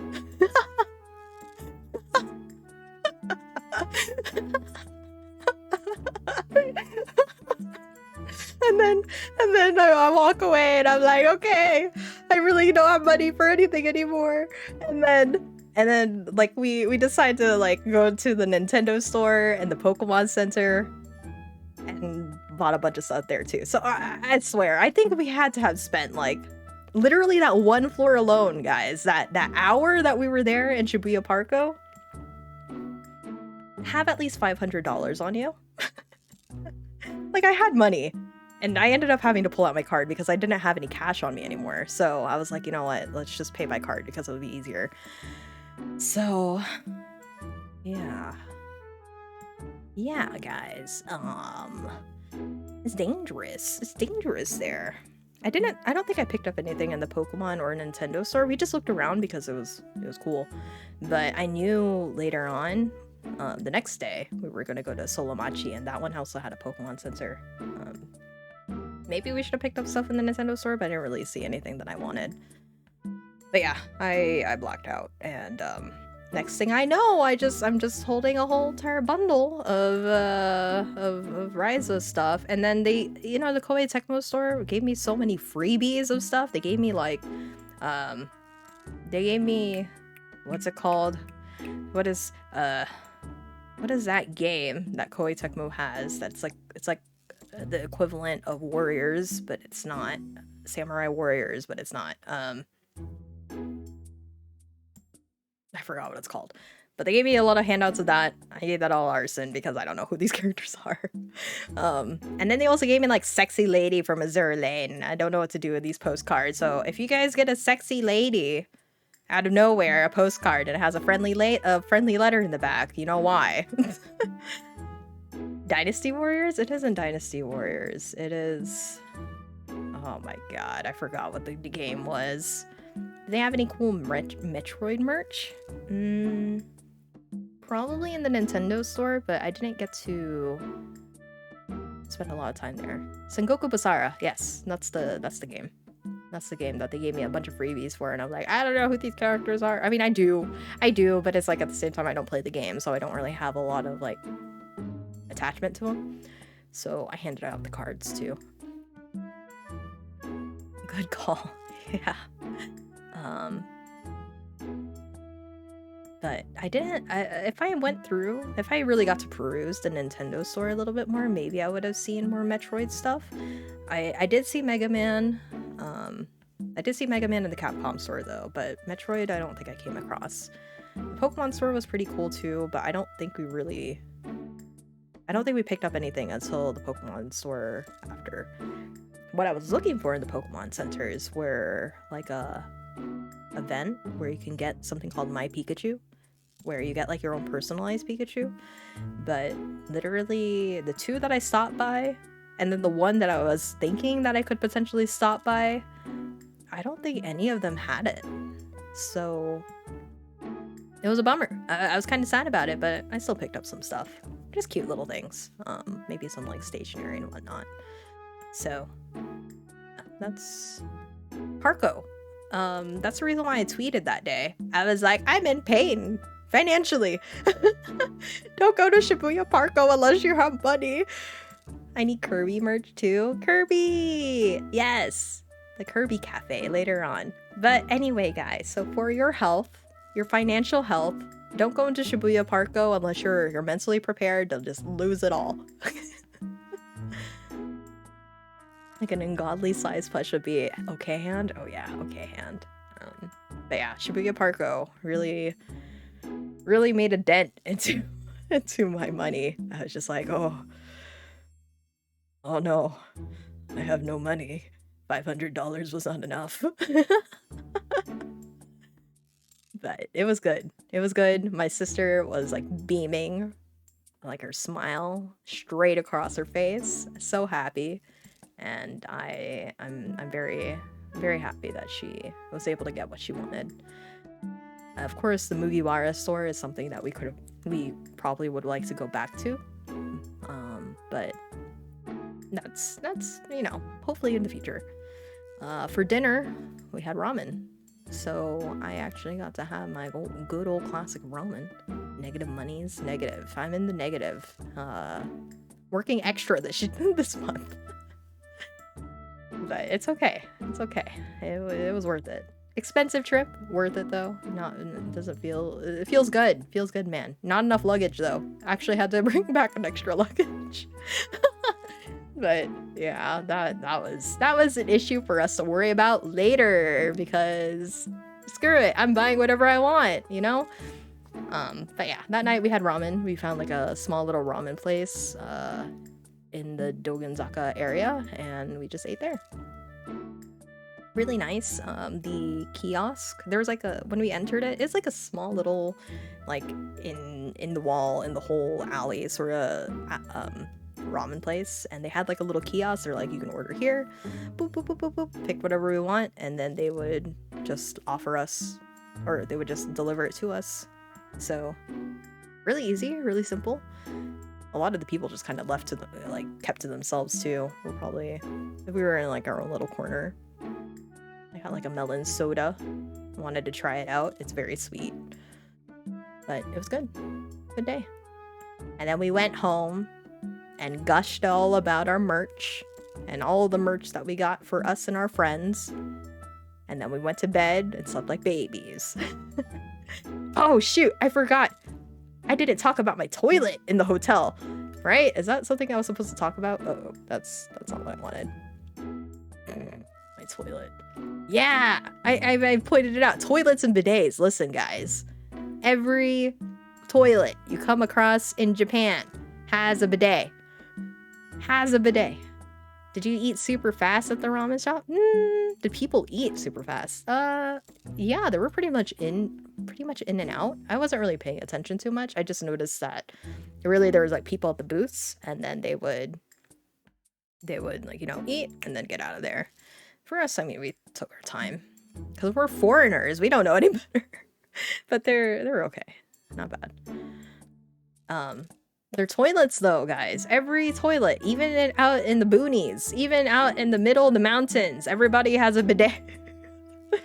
And the hotels that we were staying at, both of our hotels, they had the heated seats too. So imagine my surprise. I was expecting to my tush to touch cold stone, like ceramic. Nah, dude, that thing's warm as heck. It's warm. It's nice. It's like I could sit there. And it's good. It's good. I want it. A new dream. I want the warm toilet seat. Oh, I was in heaven. I'm like, oh my god, this is such a nice toilet. I want nice toilet at home too, but I bet they're expensive. The bidets are really nice. I don't know if you guys know about how high-tech their bidets are. I mean, they're not super high-tech. Of course, they have like the little spritzy thingies, which keep you clean. Very useful. I love bidets. But I also like that they have the option for music. I've always known about the music thing, and I didn't really use it because whenever I would go poo, it's usually I'm alone somewhere, right? But yeah, they have like little music you could play, so when your poops plop into the water, they can't hear it. Toilet in Wonderland, true. ProCD has imported them because he wanted it that much. That's amazing. They're so nice. They're so nice. I'm in love with them. I was like, oh my god, it's so warm. It's so warm and so comfy and very nice. But the other thing I wasn't used to is that some of them have like toilet covers where it's like belt or like a cushion on top of the toilet, and I wasn't a big fan of that.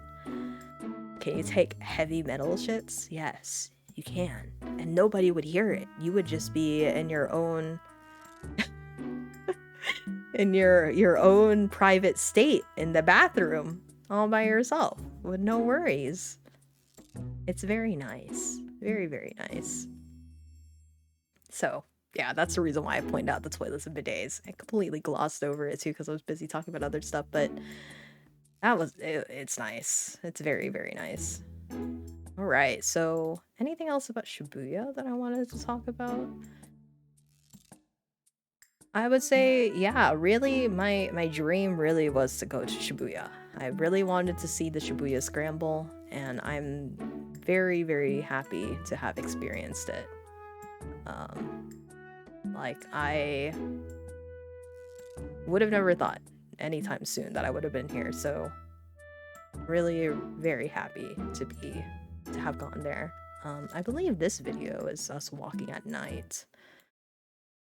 And it's even like more people than earlier. What is this? 195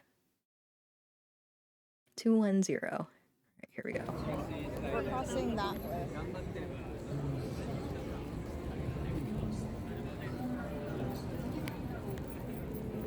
So that way over there.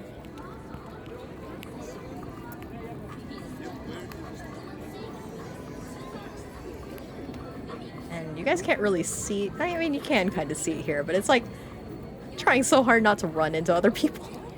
Oh my god, you all want to go. Yeah, Shibuya is really my pick. We went like 39.5 angle. Yeah, so Shibuya. It's a lot of people.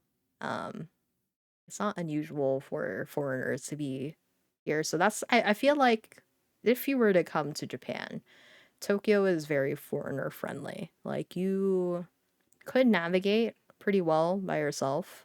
If you understand the rail stations, you wouldn't have to worry about taxis and having to talk about addresses and stuff like that. Usually the taxi drivers are pretty good if you give them like the written address, then they would be able to navigate through that. So long you're able to give them a location, right? But if you had to come to Japan, Tokyo is very foreigner friendly. Lots of English translations that you could use to navigate or to get around or to understand like menus and stuff like that. And then that a lot of them are aware that there's a bunch of foreigners here and they're more familiar with having to converse with them.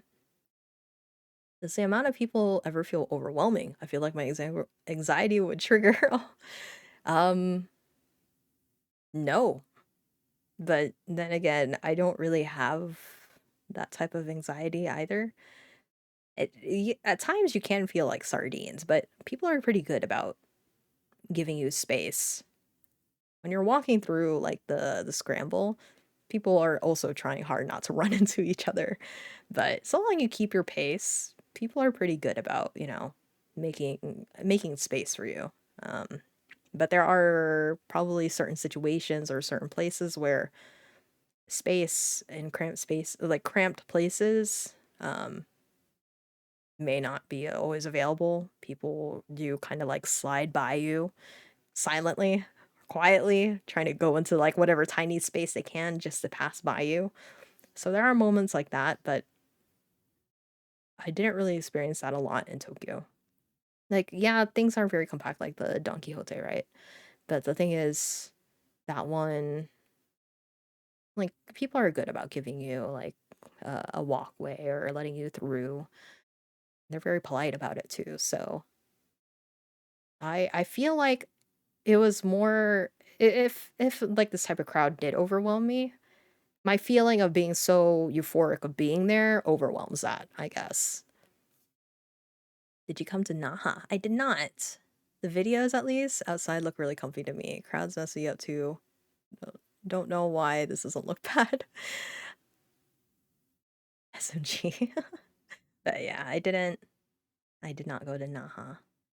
Um, yeah. It's like if I did have that type of anxiety, like so there's some moments that I do. Like for example, in some amusement parks, right? The sheer amount of people that's nearby kind of like bugs me, but not to the point of anxiety, but sometimes it bugs me. But because of how open air this scramble is, it's not bad. I did not feel bad about it, but I'm probably biased again because being here just filled me up with so joy. So much joy that any anxieties, preconceptions, worries about how I looked, or anything that I had anxieties about before, gone. It's gone. It's not even in my brain because I'm just happy to be here. And um, I hope you guys can experience that too. Also, just passing by, I didn't know you had a model now. Well, peace. All right. Thank you for dropping by. Yeah, new model. New model. So, yeah. I hope you guys can experience something like that too. It's great. Yeah. It's good. So I believe that's it for Shibuya. So day 3 to Tokyo Skytree. So the hotel that we're at did offer like a continental breakfast. The first day that I had breakfast, I was just hungry and I didn't care, so I just slapped whatever was on my plate and called it a day. And then I find out, oh, they have these really cute looking plates. How about I try to be a little bit aesthetic about it this morning and take a picture? So, took a picture. My breakfast for that morning was a salad, Neapolitan spaghetti, some minced cutlets, a side dish, bamboo shoots and carrots, and miso soup with orange juice.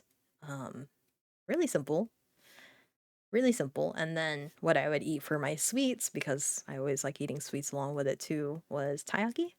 So red bean. The one in the back is red bean, like azuki beans, and the one in the front is like a cream custard filled taiyaki. So yummy. It's yummy. They were cute, like in the size of my palm too. They weren't like massive, but they were like palm size, easy to eat. So I get like 2 of those and just eat that. Now I starve. Yeah, I'm actually starting to get hungry too. I can't believe it's been 2 hours. Neapolitan for breakfast. That's what they offered. So I was like, you know what? I'll take it. Whatever. But they did have like other options too that I couldn't eat. Like, fish. They had a lot of fish options. They had like squid and other things too. Rice, of course. But I didn't really feel like eating rice. So yeah, I just grabbed the Neapolitan. It tasted good. But the mince cutlet was my favorite. I think I ate way too much mince cutlet. A lot. I ate a lot of it. Oh, I also forgot to mention, I tried natto as well. I was curious about how natto tasted and they offered natto. So I tried it for a bit. It's sticky. It literally sticks on everything. And I was like, shucks, oh my God. It's like I have spider webs everywhere. But I did eat it. I feel like I should have mixed in. I was just wary about mixing in like this packet. There was a packet that came along with it. One of them was like oil. The other one is like, it looks like a soy sauce, but the label on it wasn't like labeled to what it was. So I didn't want to potentially trigger my allergies. So I didn't put it in there. But I mean, I'm willing to try natto again. It's just that experience with the natto. One, I probably should have eaten it with rice. I actually ate it just straight. And not my most favorite flavor on the planet. Don't hate it, but not my favorite. What are those fermented beans that apparently smell really bad? Natto? Is it like the really, really sticky ones? Because that's what I took. That's what I ate. I ate it in the morning, and then my tita was like, "Whoa, you're trying natto? Do you like it?" And I'm like, "I don't know. I just want to try it. It's my first time trying." And then she goes, "Oh, well, you should definitely mix it in with your rice." I heard the taste is more bearable with rice, egg, or green onions. Yeah, yeah. So next time, if I were to try natto, I'd probably try it with rice. Maybe with something else too, because when I ate it straight, I was like, ooh, that is not really a flavor I'm a fan of. I I don't know about that one. That one didn't feel right. But again, maybe if I mixed it in with maybe it was soy sauce. I didn't want to chance it because it was the start of the day, but probably definitely will try again. Probably will definitely. Nah, I'll try it again. I'm willing to give it another shot. Not so my problem.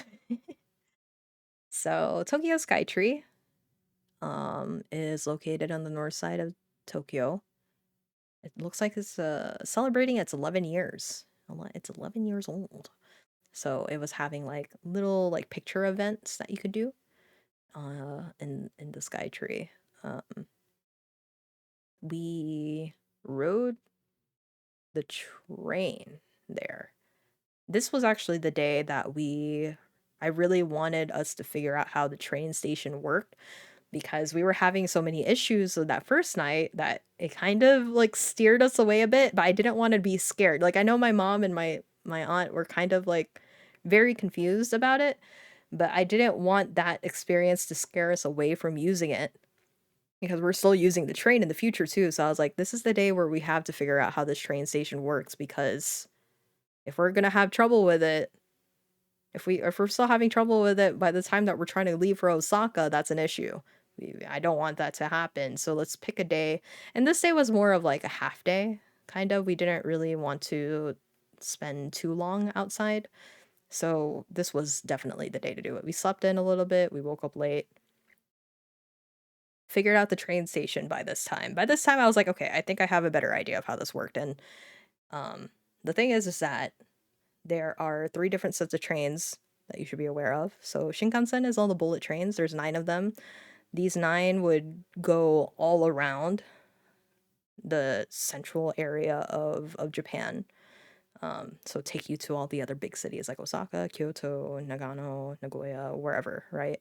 So those are the 9 big bullet trains. And then you have the JR trains, which are like the overworld trains, right? Those are different from the bullet trains. They're a little slower, make a lot more stops into every station, but they still get you around. And then you have the subway trains, which is what we took to go to Tokyo Skytree. The subway trains do not matter for the JR trains. Like they are a separate thing entirely. So our 7-day JR rail passes did not apply to these local trains, the local trains of Tokyo. We ended up having to buy our own train tickets for that one. So we just went to the ticket center. They have English in there, so it was easy to navigate. Just hit your English option, boop boop boop boop, and then put in like like what station you're gonna go on, or what station you're gonna go to, and then it'll give you a ticket. Now, which railway that you decide to go on is up to you. But typically, I mean, they're like above the ticket station where you would get your ticket. There is maps that show you the different stops of every line that you could take from this location. So we were in Inchome Satome station and we wanted to go to Skytree, so we would take either the Ginza line or there's like a purple line. I forgot what it's called. Oh, you got regular tickets, not the Suica cards. Yeah, we just got regular tickets. So that one, it was like a purple line that we took. Purple or blue, one of those two. And then what it is that I was like, okay, we're gonna take this one. And the thing is that my mom and my tita are so doubtful a lot. They're the type that is like, are you sure? Is this really correct? You know, they double check, they plant seeds of doubt in you, and then when they don't really believe you, they start fighting you about it. So at some point I'm like, I'm gonna do this one. It's up to you what you guys want to do, but I'm gonna do this one. Because I'm like, I'm not gonna argue. You can read this too, and you can figure out which line you want to go to. But this line is going to Skytree, and I want to go to Skytree. They usually would follow me and we would go where we need to go. But it's just like at times they would do that and I'm like, okay, well, this is my understanding. Here is my evidence, my rationale. Whatever you guys want to do, you can do it. I'll follow you, but this is my choice right here. And yeah, they would eventually agree. But it was just times like that I was like, "Oh no. All right. Well, you guys can do what you want. I'm going to go over here because this is how I'm reading this." Um but yeah, it's interesting how you have to like it's numbers. I mean, they have names with it too, but the numbers are the ones that are going to be printed out in your ticket. And like the ticket that we would get, it would only give us like the stop, but it's up to you which rail you want to go on. So you can pop in at any rail just to get to that one area, right? But it would give you the number, like usually, or on the map, it would give you like the best way to get there or like the clearest way to get there. So yeah, it's interesting to learn how to navigate that. And once we did that, that's when I understood how we could navigate all these different trains in Tokyo. By the time that we're in Osaka, Kyoto, Nagoya, Nagano, it's all bullet trains by then. So I didn't have to worry about the different like levels of tickets that we had. But yeah, figuring out the subway system was pretty helpful. It was probably like a 30-minute ride, which it would have still been a 30-minute ride by taxi anyway. But, for $3 just to get to one side of town to the other, pretty nice. So, rode from near our hotel all the way to Tokyo Skytree. It has its own railway too, like its own train station or train stations that are nearby that you could just walk up to it. And it was very convenient to get there. So, atop the Skytree was very cool. So there's two layers. There is the first layer, which is just the regular pass just to see at this level. And then there's the second layer, which was around $30. If you want to pay like, another $10 extra, you can go up to 450 meters up instead and really see the very top. And at the very top, they have like this whole entire Disney collaboration going on there. So there's a lot of like Disney decorations up there. My my mom and my tita really took a lot of pictures there. It was okay. It's fine. But it's like the 100-year like celebration. I wish the weather was a little bit better this day. It was kind of like rainy, kind of gloomy. Apparently there was a typhoon outside.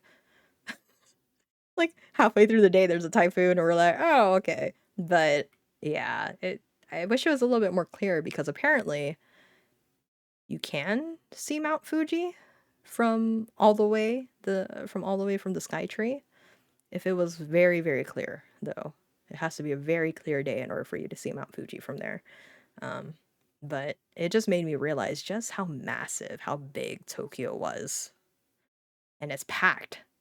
Literally packed. It's just building right next to buildings, right next to buildings. So it was really cool being up there. So now, after we got to see the view from the very top, I also didn't place a picture in here, but there was like a place with like a glass floor and it's tiny. Okay. I was expecting like Dubai where it's like straight up just a sheet of glass. There's like no like clear binding or whatever that puts it all together and you just walk on top of that. That thing freaked me out. I was just like, "Oh my God, why did it flip like that? I'm so scared." But this one is so tiny. It was maybe like a yard and a half like width and then like three yards height. And I was just like, this is tiny. And my tita, she's really scared of heights, so she's like, "Oh no, I couldn't do the glass floor." She sees me just casually walk on top of the glass floor and she just starts screaming. She's like, "Oh my God, why are you walking on there? Oh, you did that so casually. Why did you do that?" And then I'm like, "Tita, just step on it. It's fine." There, it'll be okay. She's like, no, no, no, I'll stay over here. And then I see her like try to tiptoe. Like she puts like her little toe on top of the glass and takes a picture. And I'm like, nah, Tita, you gotta stand on top of it. And she just not. Well, she will not have it. She's fighting me. She's fighting me about it. So I was like, okay, all right, well, it is what it is. A bunch of the other pictures that I had on there was a lot of family pictures, but so I'm not gonna show those. Tokyo Solomachi is the mall that's connected to Tokyo. Millions of walking on it every day. It's okay, right?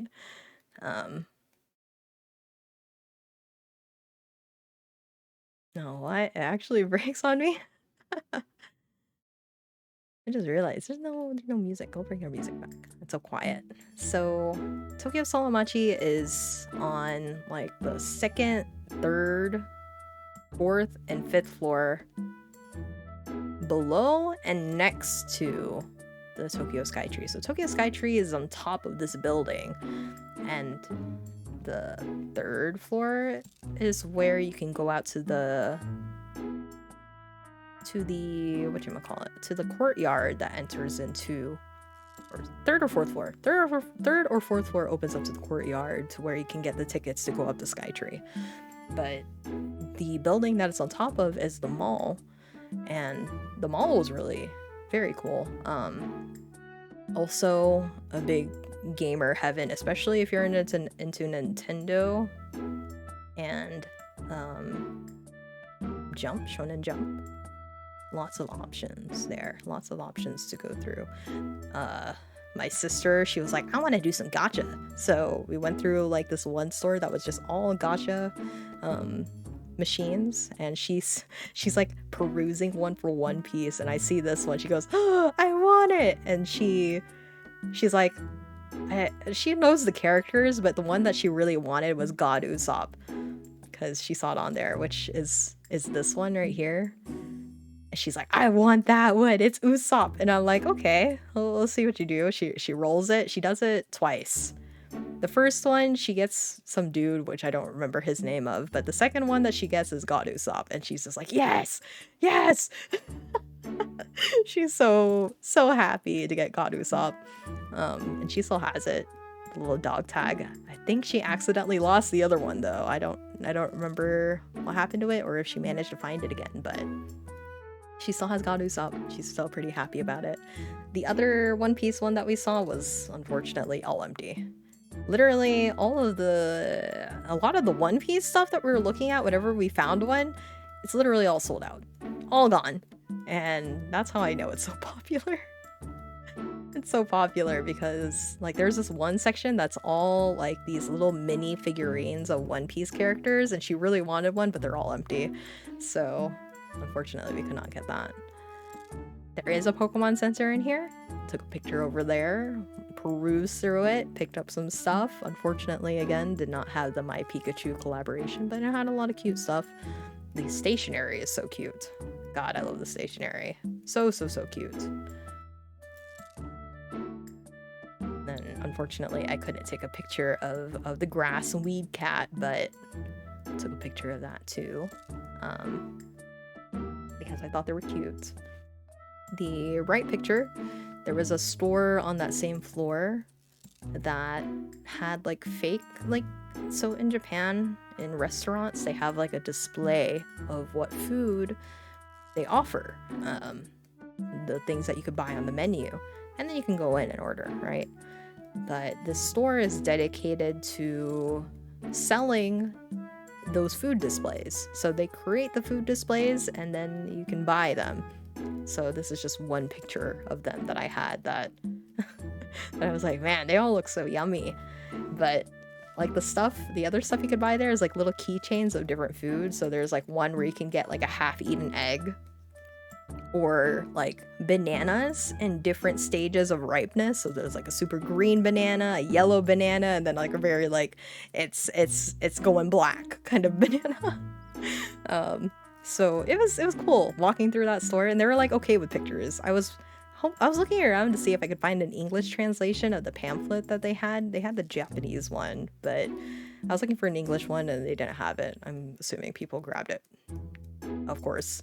But yeah, they're yummy. They look real. They look real. And there's like even like one with like ice cream. There's like one where you can build your own little ice cream, and like there's what do you call it? Like parts of like different ice cream flavors on top of ice cream toppings, and you could put it all together in the little glass cup that they offered and create your own little like parfait or whatever. So it was really cool walking through there. My sister didn't really care very much, but me being the foodie that I am and liking food illustration, it's really cool to see like things like this. What else was in here? There was another Shonen Jump store my sister really wanted to go to, but I think it was having a collaboration at the time that there was so many people there. Like an ungodly amount of people there. To where they're creating like queues, and even the queue is timed. So you would get a ticket. So we ended up getting a ticket around like 3 p.m. And they said, okay, around 4 p.m. you can start lining up so you can go inside the store. But by then I didn't grab a ticket. I was like, Noelle, you could go in there. I'm just gonna stay here. I'll stay here on the outside so you can go in. And she's like, but I want you to come with me. And I'm tired. My legs hurt. My feet actually start hurting by that time because of how much we were walking around in Solomachi, because we went through the different floors too. And I was like, I'm just gonna sit out here. You can go in, and you know, somebody else probably wants a ticket too. But she fell back on the idea because one, it was getting pretty late. Like we were planning to go home early that day, and number two, she didn't want to go alone. So I was like, are you sure? Are you sure you don't want to go in there? And she goes, yeah, I guess. And so she ended up not going in there, but it was very, very busy. Just weird because again, this was kind of... No, hold on. Yeah, it was like a Friday. So I was wondering why there was like kids. Kids are still around. There was like a bunch of kids that were very active around there from high school and whatnot. I'm like, aren't you guys back in school? They're all wearing their uniforms and junk. But I don't know. I don't know their schedules. I tried asking my tita about how like they are in the school system over there, because I don't actually know that. And she's just like, oh, well, they should be in school. And I'm like, okay, well, I don't know. Maybe they're just dressing up as high schoolers. I'm not sure. What else was in here too? The Kirby Cafe. Did I not put in a picture of the Kirby Cafe? I did not. So Kirby Cafe was in here too. Unfortunately, all the reservations were out by the time that I was like booking for stuff. So I could not eat there, but I did pick up some merch there. It was very cute. Everything was very cute. And very pink. And I bought a lot of stuff there too. And oh, right. My watch. I bought a really cool watch though. When I was walking through after we were pretty much done for the day and about to go meet up with my mom and my tita, I like watches. So I walked by this jewelry store and they're all like handmade jewelry. When I was passing by one of the booths, they had watches on there. And then I don't know why it caught my eye so much, but I was like mesmerized. I was looking at these watches and I'm like, man, these are so cool. They look like steampunk looking with like gears twirling, and it was, I don't know, I just started staring at it for a while, and then I thought about it a little bit more. I did like a whole entire like round, and then one of the ladies, one of like the attendees was just like eyeing me. She gives me a look. She gives me a look, and then she's like, do you need anything? I'm like, oh, no, I'm just looking. And she goes, oh, okay. And and so I do a little perusal. I go around and I'm like, okay, if I'm still thinking about it after I look around, then maybe. I look at the other watches, they're all cute and cool too. Like they're all different sizes with different designs, and of course like the bands are different too. But then I ended up going back to where I was, the ones that caught my eye, and I start looking at those really closely, and the lady walks up to me, she's just like, "Do you like it?" in Japanese. And I'm like, "Yes."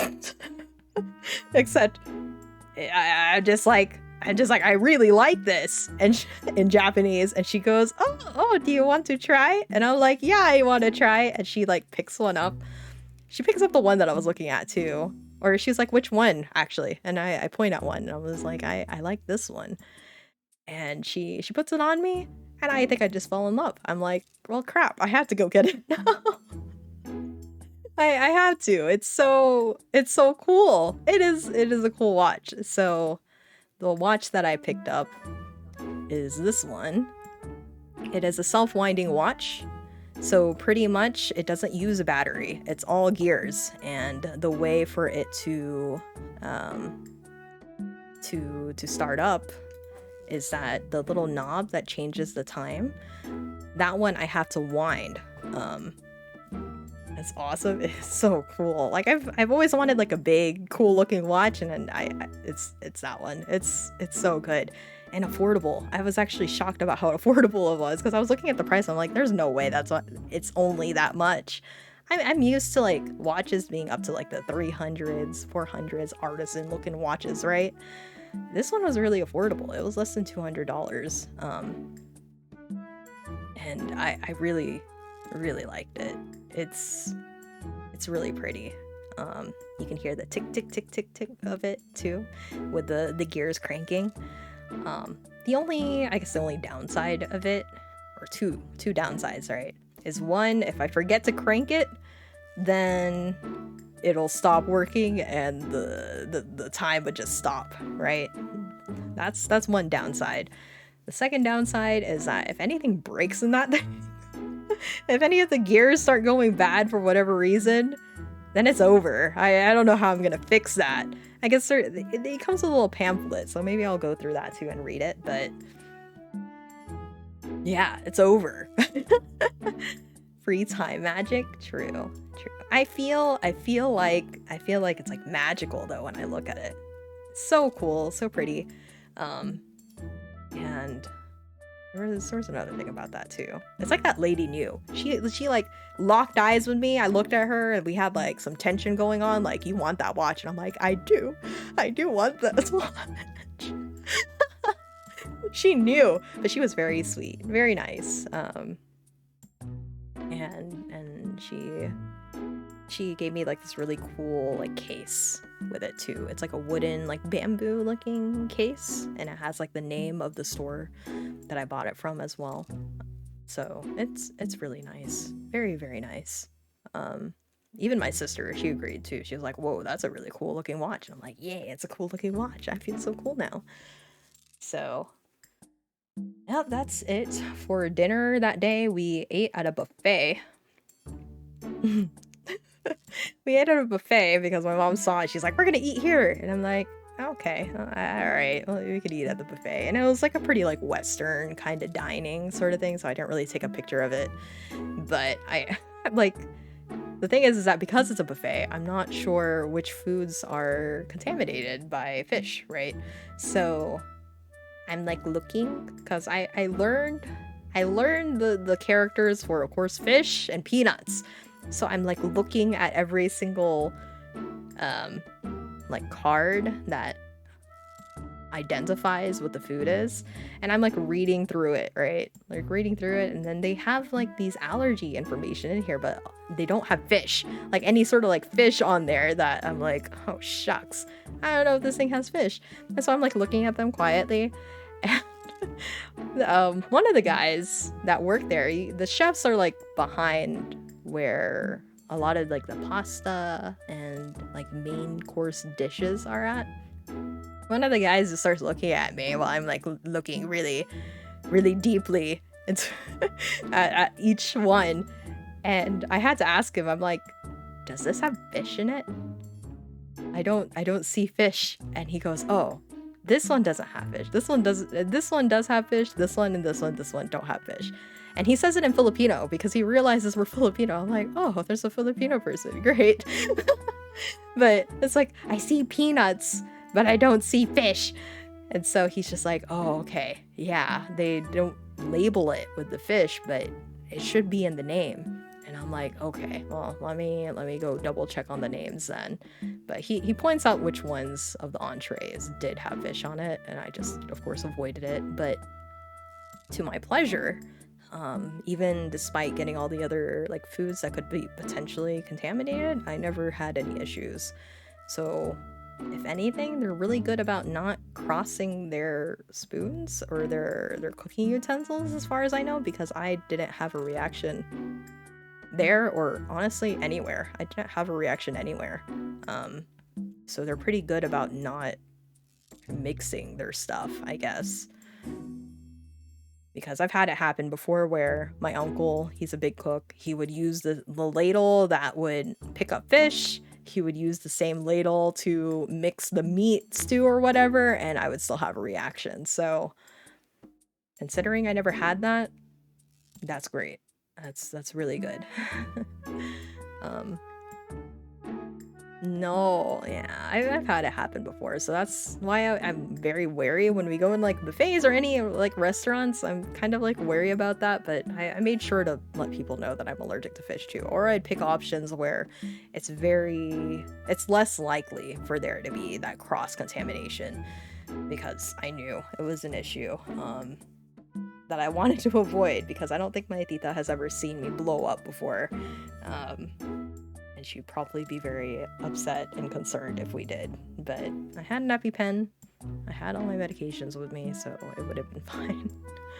It would have been okay. That was really it for the night for day 3. So day 3 is my last night in Tokyo. We spend the rest of the night reorganizing our stuff, trying to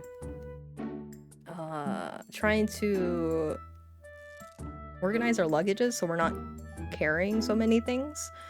And it turns out the hotel has a service where they can deliver our luggages straight to my tita's house.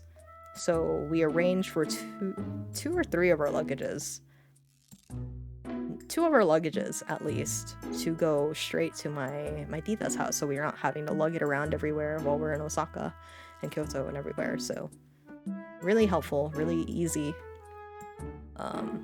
And yeah, I was pretty thankful for that.